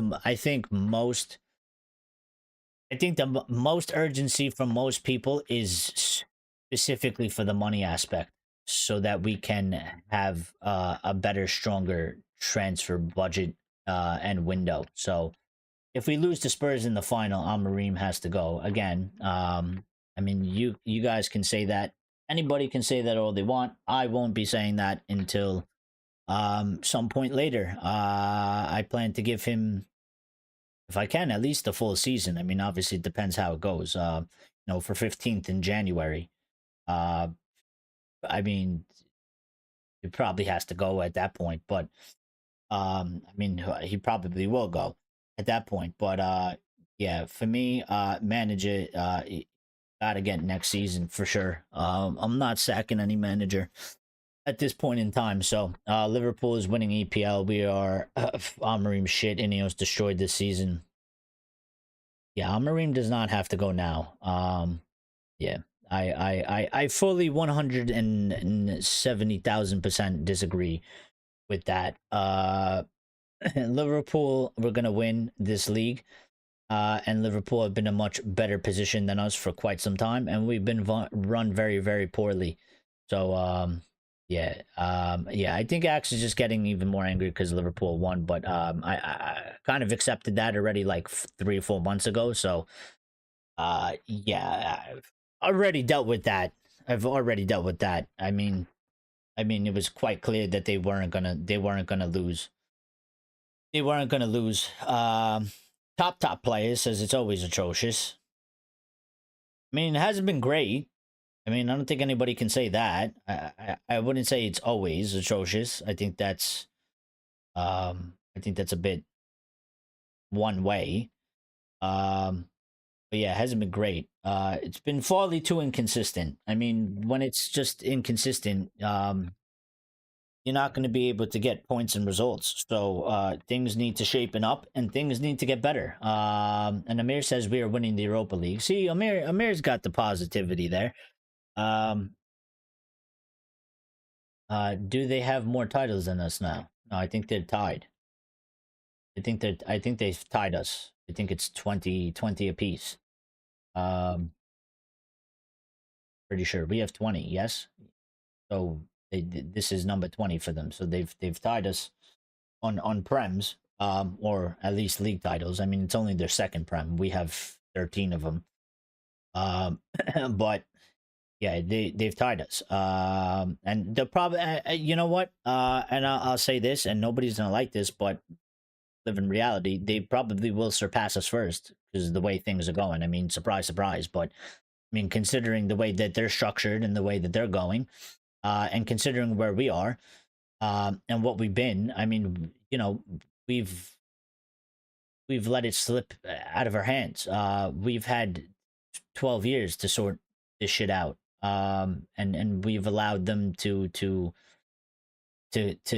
close this gap and stuff. We have nobody but ourselves to blame, and when I say ourselves, I don't mean like the fans. I just mean like the club in general, and the people that run it, and the people that have been in charge. So, yeah, I mean, you know, it is what it is. The only thing is that, you know, these things come in cycles, and at some point, we will come back to a certain point. You know, they went missing for about 20 years or so.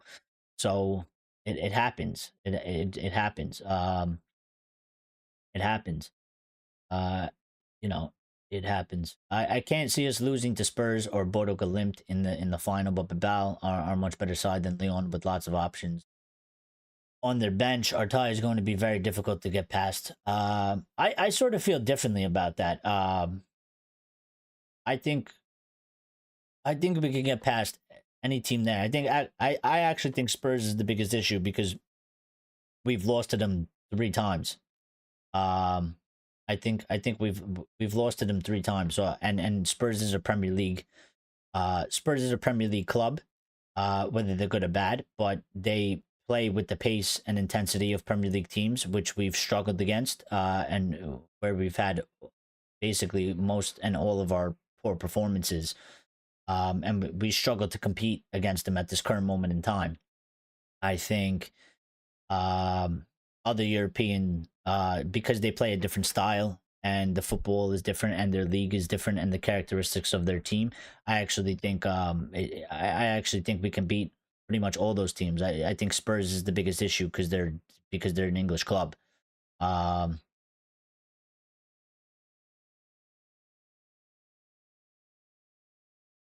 Backwards and backwards, that's the direction we are. Well, yeah, I mean, so you know, so fire the manager then. I don't know. Like, I agree, backwards and backwards. So fire the manager because the manager is taking us backwards. I mean, but this is what I'm trying to talk about. Like, the people in charge of our club have to make sure that the club goes forward. So the manager is taking us backwards, or the club and the people in charge of the club have taken us backwards. Access Bilbao will humiliate us. I don't think they will. I don't even think that's. I really don't think that'll happen at all. Axe has left. Yeah, I don't think he's taken. I mean, I don't know why he's so upset that Liverpool have won the league. I think everybody known that Liverpool won the league like back in January. So yeah, I don't think he's taken that too well. Clearly not handling that too well. But I mean, I think that's been quite obvious for everybody. You know, it's not like it was fairly close. They've been the best team by far for pretty much the whole season. So, at one point they were going to win or not win. Yeah. By the way, this is Lyle swearing. I'm back. The first thing I read is Lyle swearing. What has the chat done? Well, well, he's not too happy with Axe's negativity. Axe says we're going to get humiliated by Bilbao. And yeah, Yeah, people aren't too happy. Listen, I don't really know what else to say about it other than the fact that um we're in a shit position and we got to go through a process to get out of it. So, I don't I get it, but I don't get it at the same time. I don't understand the hysteria too much. I get we're in an unacceptable position and we're in an unacceptable place, and it's been really bad. But um, if you can't if you can't muster up something to at least give some time to see what happens, then I don't know what you're still watching the team for.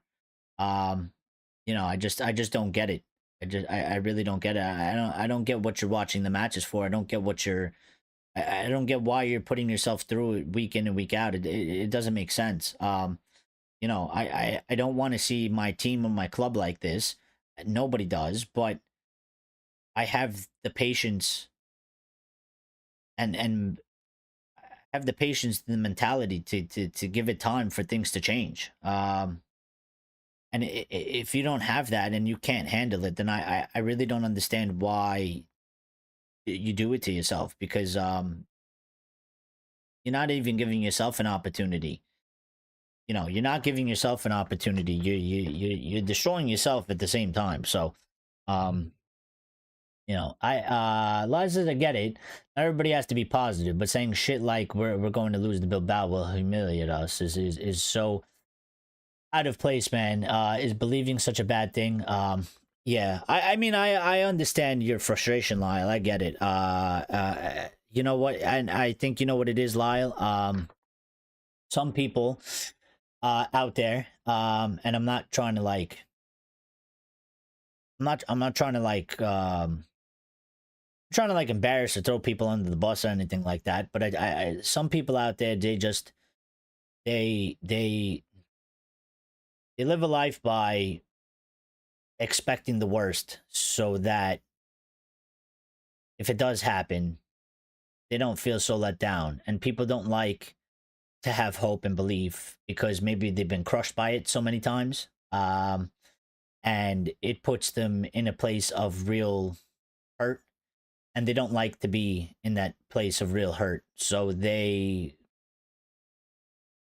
just sort of go with the negative because it's easier. It's, in my opinion, it's easier. It's easier to be negative. It's easier to be negative because it's just the easier thing to do. If you just say, instead of having hope in a situation where things are grim and things are dull and things are bad, fighting through that and having hope and having belief takes real strength, and it takes a lot.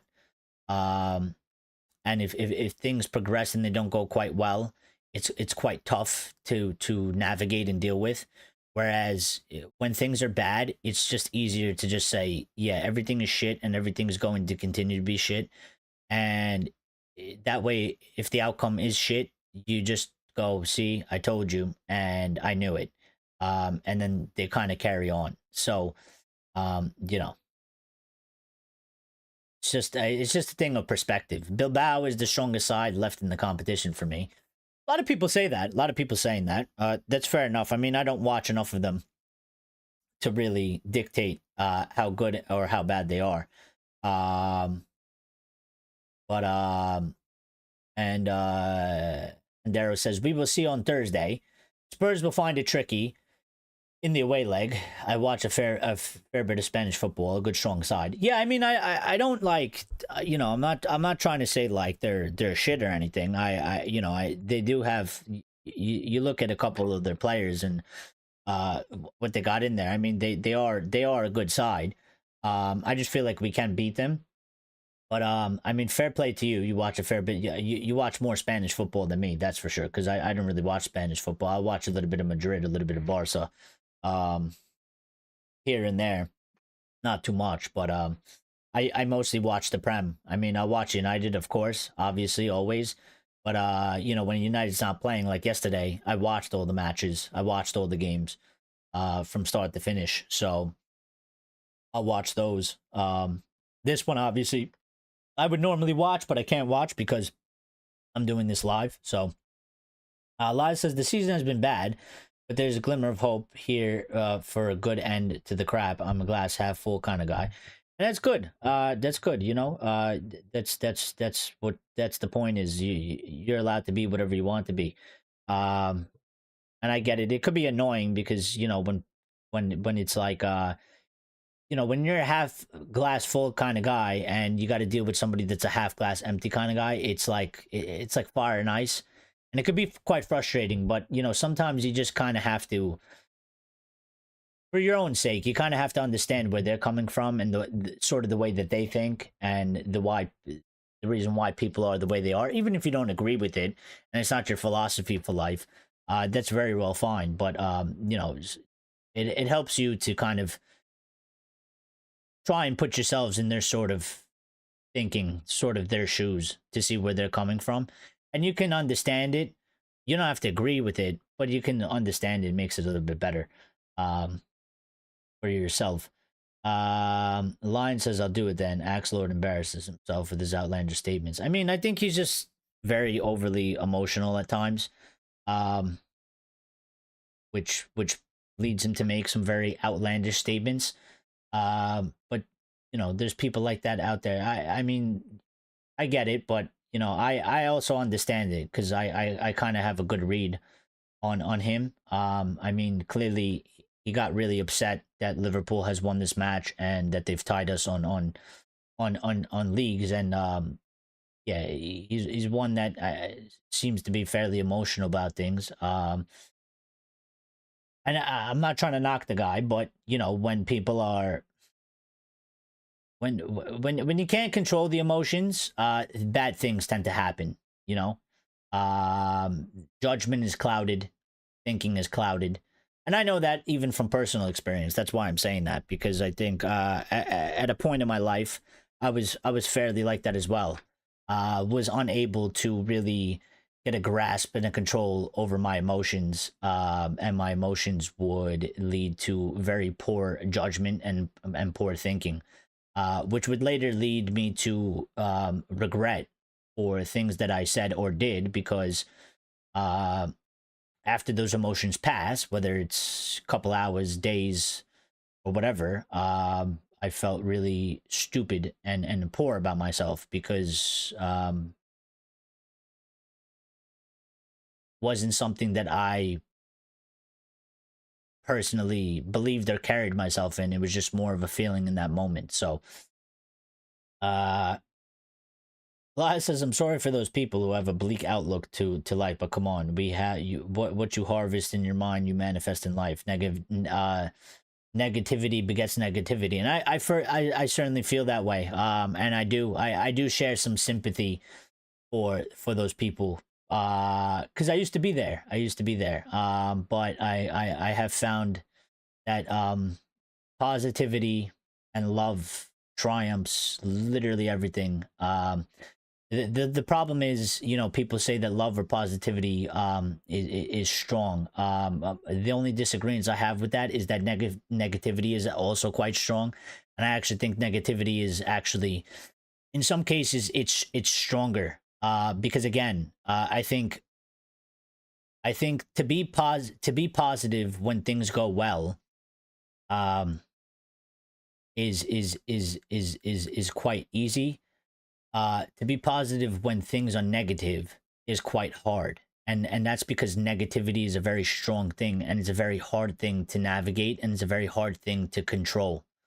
And if you don't know how to use the negativity as fuel for positivity, the negativity will eat you alive and consume you. So, positivity is very easy to spread when things are positive. When things are negative, if you don't know how to use it as fuel and control it and use it to your benefit, it will eat you alive, and you will suffer because of it. So, yeah. If Axe has a bad toasty, we all suffer. Well, I mean, come on. I mean, like, listen, if you can't have a good toasty, then things are very, very bleak. if I pronounce your name wrong, I'm sorry. Helvetias or Helvetias says Amarim will take us out of the mud. Just believe. Well, I do believe. I do believe in him. And I'm willing to give him the opportunity to do that. I do believe in him. Still at this current moment in time. So yeah. Lyle says negativity is more powerful because it's the easiest to be. In a certain sense, yeah, but again, I would say it's because it's a very it's a very strong and dark emotion, and I think if people don't know how to, if people don't know how to take it in and flip it and use it for fuel for change and for positivity, it's quite a heavy emotion, and it consumes you quite easily, and that's the biggest problem. um Helvetias says, I feel bad for Dorgu because he was good in the first couple games, but it feels like he's just overthinking things now. At least we have Almas as well. Well, I think that comes from a team aspect, my friend. I think that comes from a team aspect. I think the team, I think one, he came in, he was new. I think he was doing quite well. But the problem is when the team isn't performing well, you know, if the team is covered in shit and you're clean and you're performing with the team, you're going to get covered in shit as well. And this tends to happen to, you know, quite a numerous amount of our players. So, you know, I think part of it is the team isn't performing quite well. I mean, we had a little bit of an uptick before the international break, and I was worried about this, that it was going to kind of take our form away, and it quite has. And we come back from the international break, and we've gone back to that little period of form that we were hitting, where we actually, the performances actually looked better, and it actually looked like we were actually progressing and building towards something. And it's gone back to being very inconsistent and very poor. And I think that international break really did us a disservice. Sometimes it helps, but I think this time it's done some damage. So Amir says Obi needs more game time. He's solid. And Amir says gameplay so good. We have so many good players. Good game, lads. Well, I like the positivity, but again, I think I disagree on that. I think a lot of our players maybe aren't that good. And the gameplay today was certainly not good. Specifically for today, and basically probably over the period of time that Ruben's been here, it hasn't been great. It's been far too inconsistent for me to say that it's good or that the players are good. You know, Lion says sometimes it goes way further than just being negative. Some of the BS by certain community members is just hateful. Yeah, again, I think it's they let their emotions take over. You know, some people don't know this or understand this, but I mean, you know, that's why bad things happen in the world, because when you let the bad emotions control you, bad things are said or bad things are done. And it can be on a various numbers of levels. I mean, we've all heard stories about people, you know, getting murdered. I mean, I know that's taken a huge downturn, but I'm just saying, like, in terms of, you know, on that aspect of level, like, things happen where they're negative, and things happen where, you know, people maybe they do commit a heinous act, and they probably do end up regretting it, because at the time it's just pure negative raw emotion has controlled them and led them to their action of doing something vile or saying something, you know, not thinking clearly. So it happens. When was the international when has the international break ever helped us? Maybe mentally, when we're not doing well, and we need a break from just watching us play absolutely horrible, and we get like a good 2 week period. I think for us, maybe it's helped us. In terms of the team, I don't really know. I mean, I don't think it's actually ever really helped us in terms of some sort of a significant change coming out of it. But yeah, I mean, fair point. Fair point. I mean, yeah, I mean, I love the positivity from Amir, but again, things come in a balance. Don't be too positive in terms of, don't start going crazy with things that we got to be real, we got to be even handed. We all love the club, but don't get started getting carried away too much, because I mean, I would say I love the positivity. I'm just saying, like, if the gameplay was so good and we have so many good players, and it was a good game, then we should be winning, and we should be performing much better. So um again, goes hand in hand. But Lion says GGMU. And absolutely. Um absolutely. We got to keep it. We got to keep it. We got to go with it. But I'm going to get out of here cuz I got things to do. And I think we probably let this run on too long, because it's not a match. It's not a match to really that people are really too interested in speaking in terms of the outcome of today and what we saw. Um, Ondero says, "What I would give for the wingers we had back in the '90s. We need to get back the likes of Giggs, Lee Sharp, Kanchelskis, Beckham. These lads knew what it was all about." I agree in a sort of sense, but I think we need like new versions of those players, and we need new versions. But we need similar characteristics to them in terms of mentality, attitude, ability.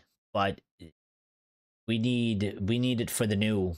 We need it for the new football. We need it for the new way. But we need players that can perform like those players.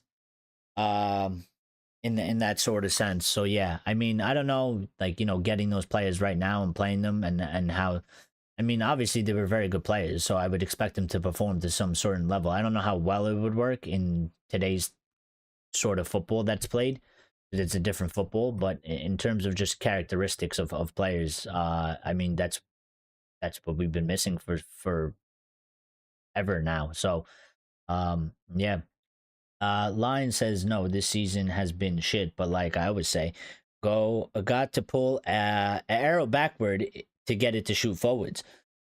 Yeah, and I mean you got, and also you might try 50 times, 20 times to shoot the arrow forwards. The arrow you might shoot it backwards. You might shoot it backwards. It might drop on the floor in front of you a couple times. The point is you keep sticking with trying to shoot the arrow forward till it actually goes forward. And then even when it does go forward, you keep shooting it forward so that you get better at shooting it forward. Because at the first moment's notice, you might shoot it forward. It might only go 10 feet. But if you keep practicing and you keep going forward and you keep putting in the work, the arrow should go faster and sharper and longer. So that's the whole point. That's the whole point. It's like me, like working out. I used to get very discouraged at times because I felt like I was putting in a good amount of work and I wasn't seeing like too much results. And I'd compare myself to other people. And I'd get even more discouraged because I'm like, I'd feel so far away from them. And I'd feel like things I was doing wasn't leading me really anywhere, but it's the wrong mentality, because you have to look at yourself and you have to go step by step, and you have to kind of just be like, well, I'm better today than I was yesterday.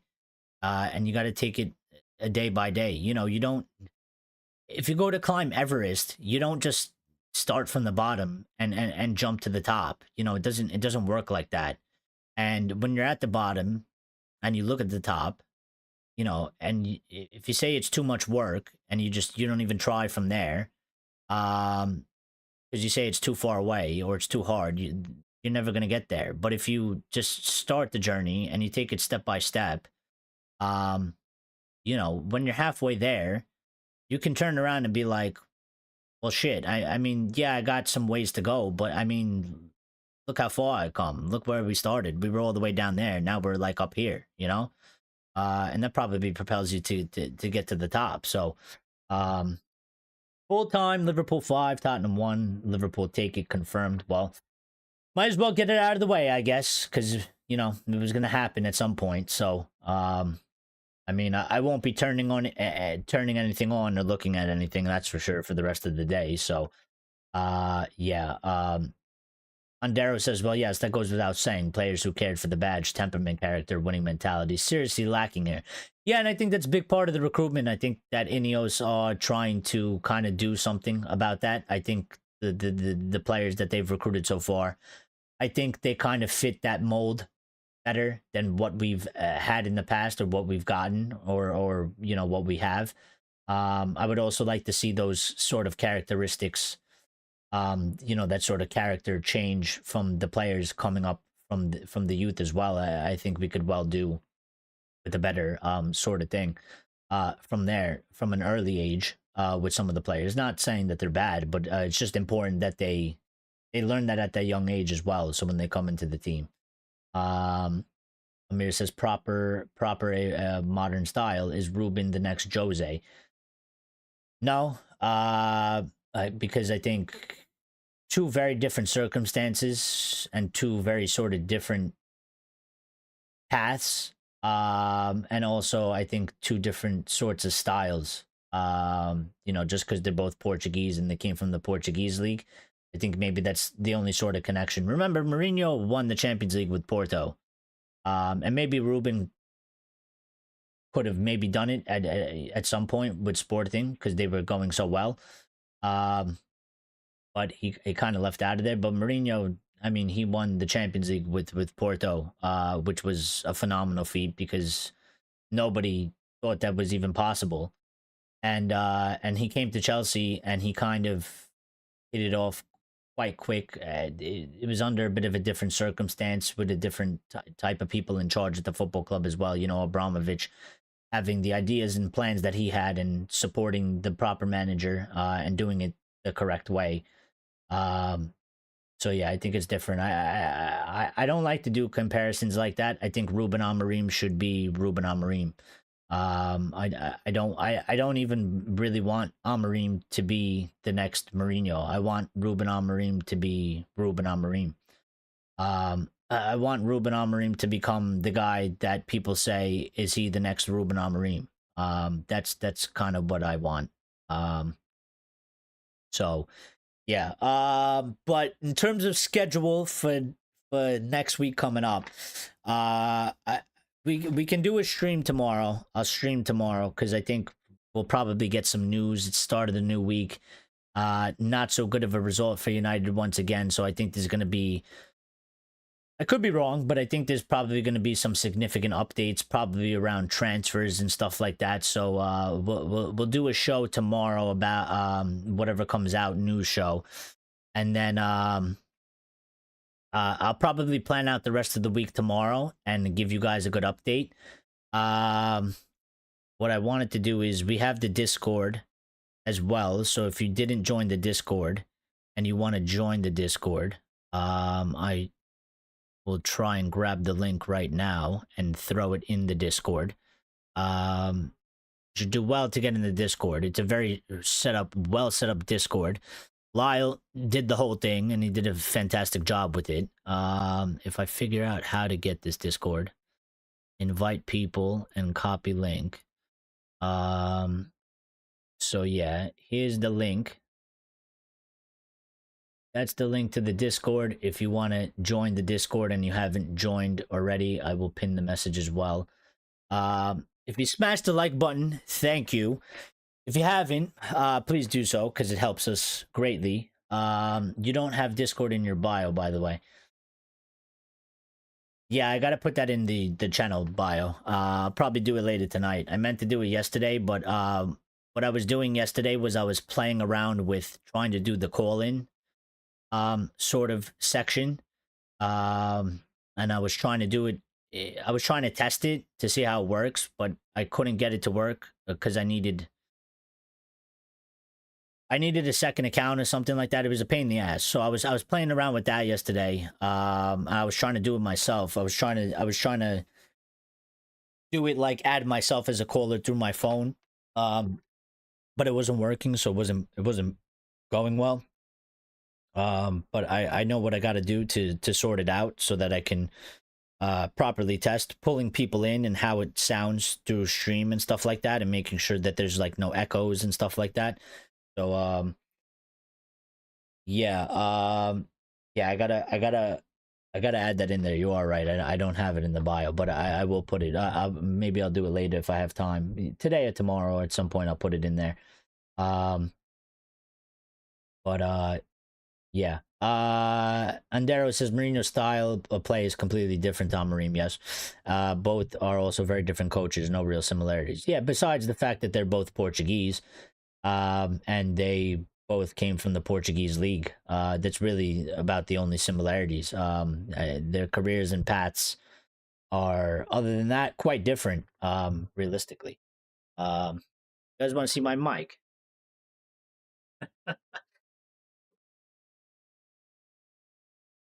I got the mic. I hide it because it looks weird because of a green screen. That's also another thing that I want to do also. Because I have this green screen and obviously I'm confined to this box here. I mean, obviously it's not a secret. It's not like I hide it. It's quite obvious that I use a green screen, but I really don't want to use a green screen, but I just don't have the background. I don't have like a nice background to use, but I do plan at some point to, I mean, I kind of have something back there that would that I can use, but I kind of got to decorate it a little bit more, and make it. I'm gonna hang a couple kits from United up there, one way or another. I think I'm gonna add a couple. Yeah, I think I'm gonna add a couple LED lights back there as well, a couple strips, maybe make it red or something like that. Maybe add in a couple props because I got a couple shelves and stuff. I could put some things on there, maybe like a Premier League trophy or something behind me. Maybe a picture, something related to United. So I want to do that too because I actually want. I'd actually rather, to be quite honest, I'd rather get rid of this and have some sort of an overlay, but kind of get rid of this fake desk. This was always supposed to be temporary, so it didn't just look so empty. So yeah, yeah, it takes some planning and some patience. Because I got to figure out how I'm gonna exactly pass all the LED strips and kind of connect them together and kind of make it look cool. Um, and then I have to figure out positioning of the camera so that it is like so it shows what I want it to show properly. So yeah.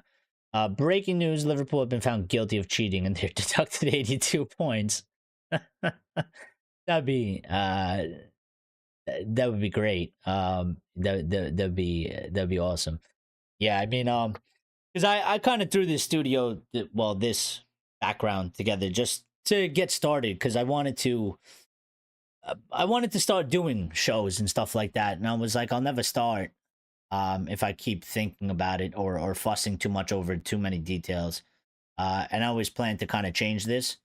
So um somewhere soon, hopefully. Maybe I'll do it um after I come back for vacation for the new season.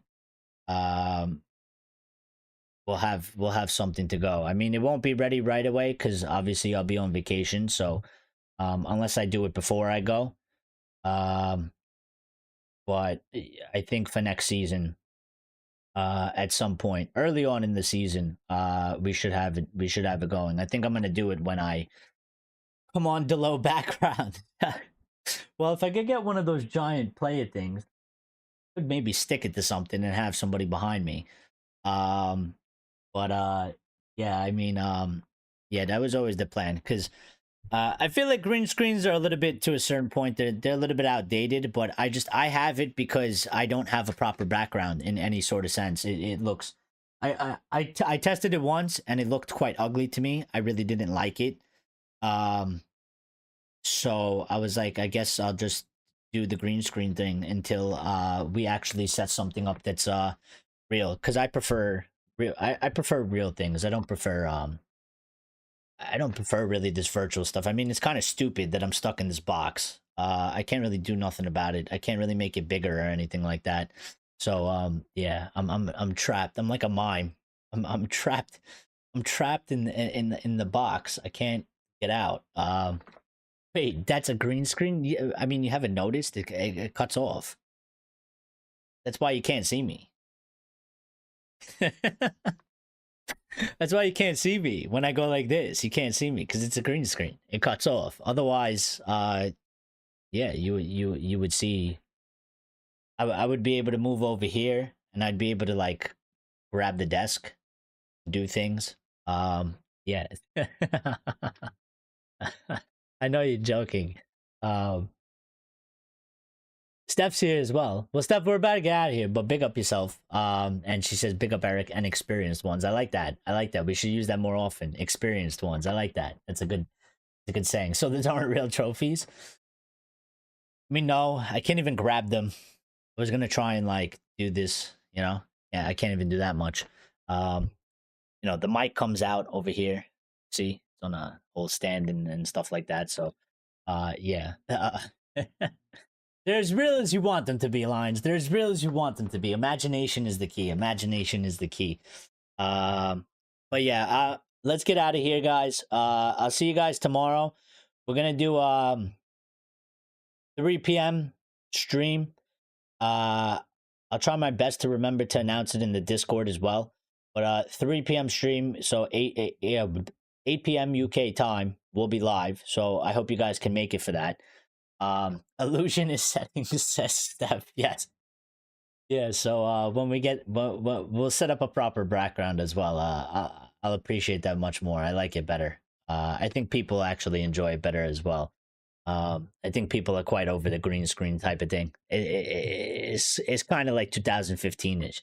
Because they are real, I believe. Goddamn, that's it. Believe, like Lyle put in the Discord. You got believe. But yeah, thank you everybody for the support and the good conversation as always. Thank you to everybody that smashed the like button.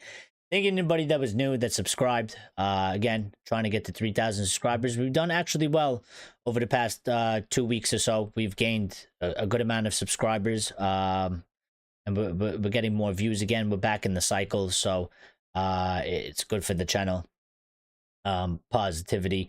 Steph, I don't know if you have Discord, but if you do, we have a Discord. So if you want to join in there, a bunch of us are in there, and we could always talk, you know, non-live channels. So I don't know if you do, but if you have one and you want to join, then you can. I have the link is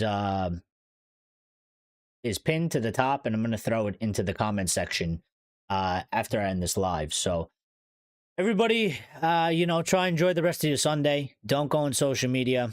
Don't turn on Sky Sports or anything like that, because you're not gonna have a good time. Go watch a movie. Go watch a film or something. Go watch a TV show.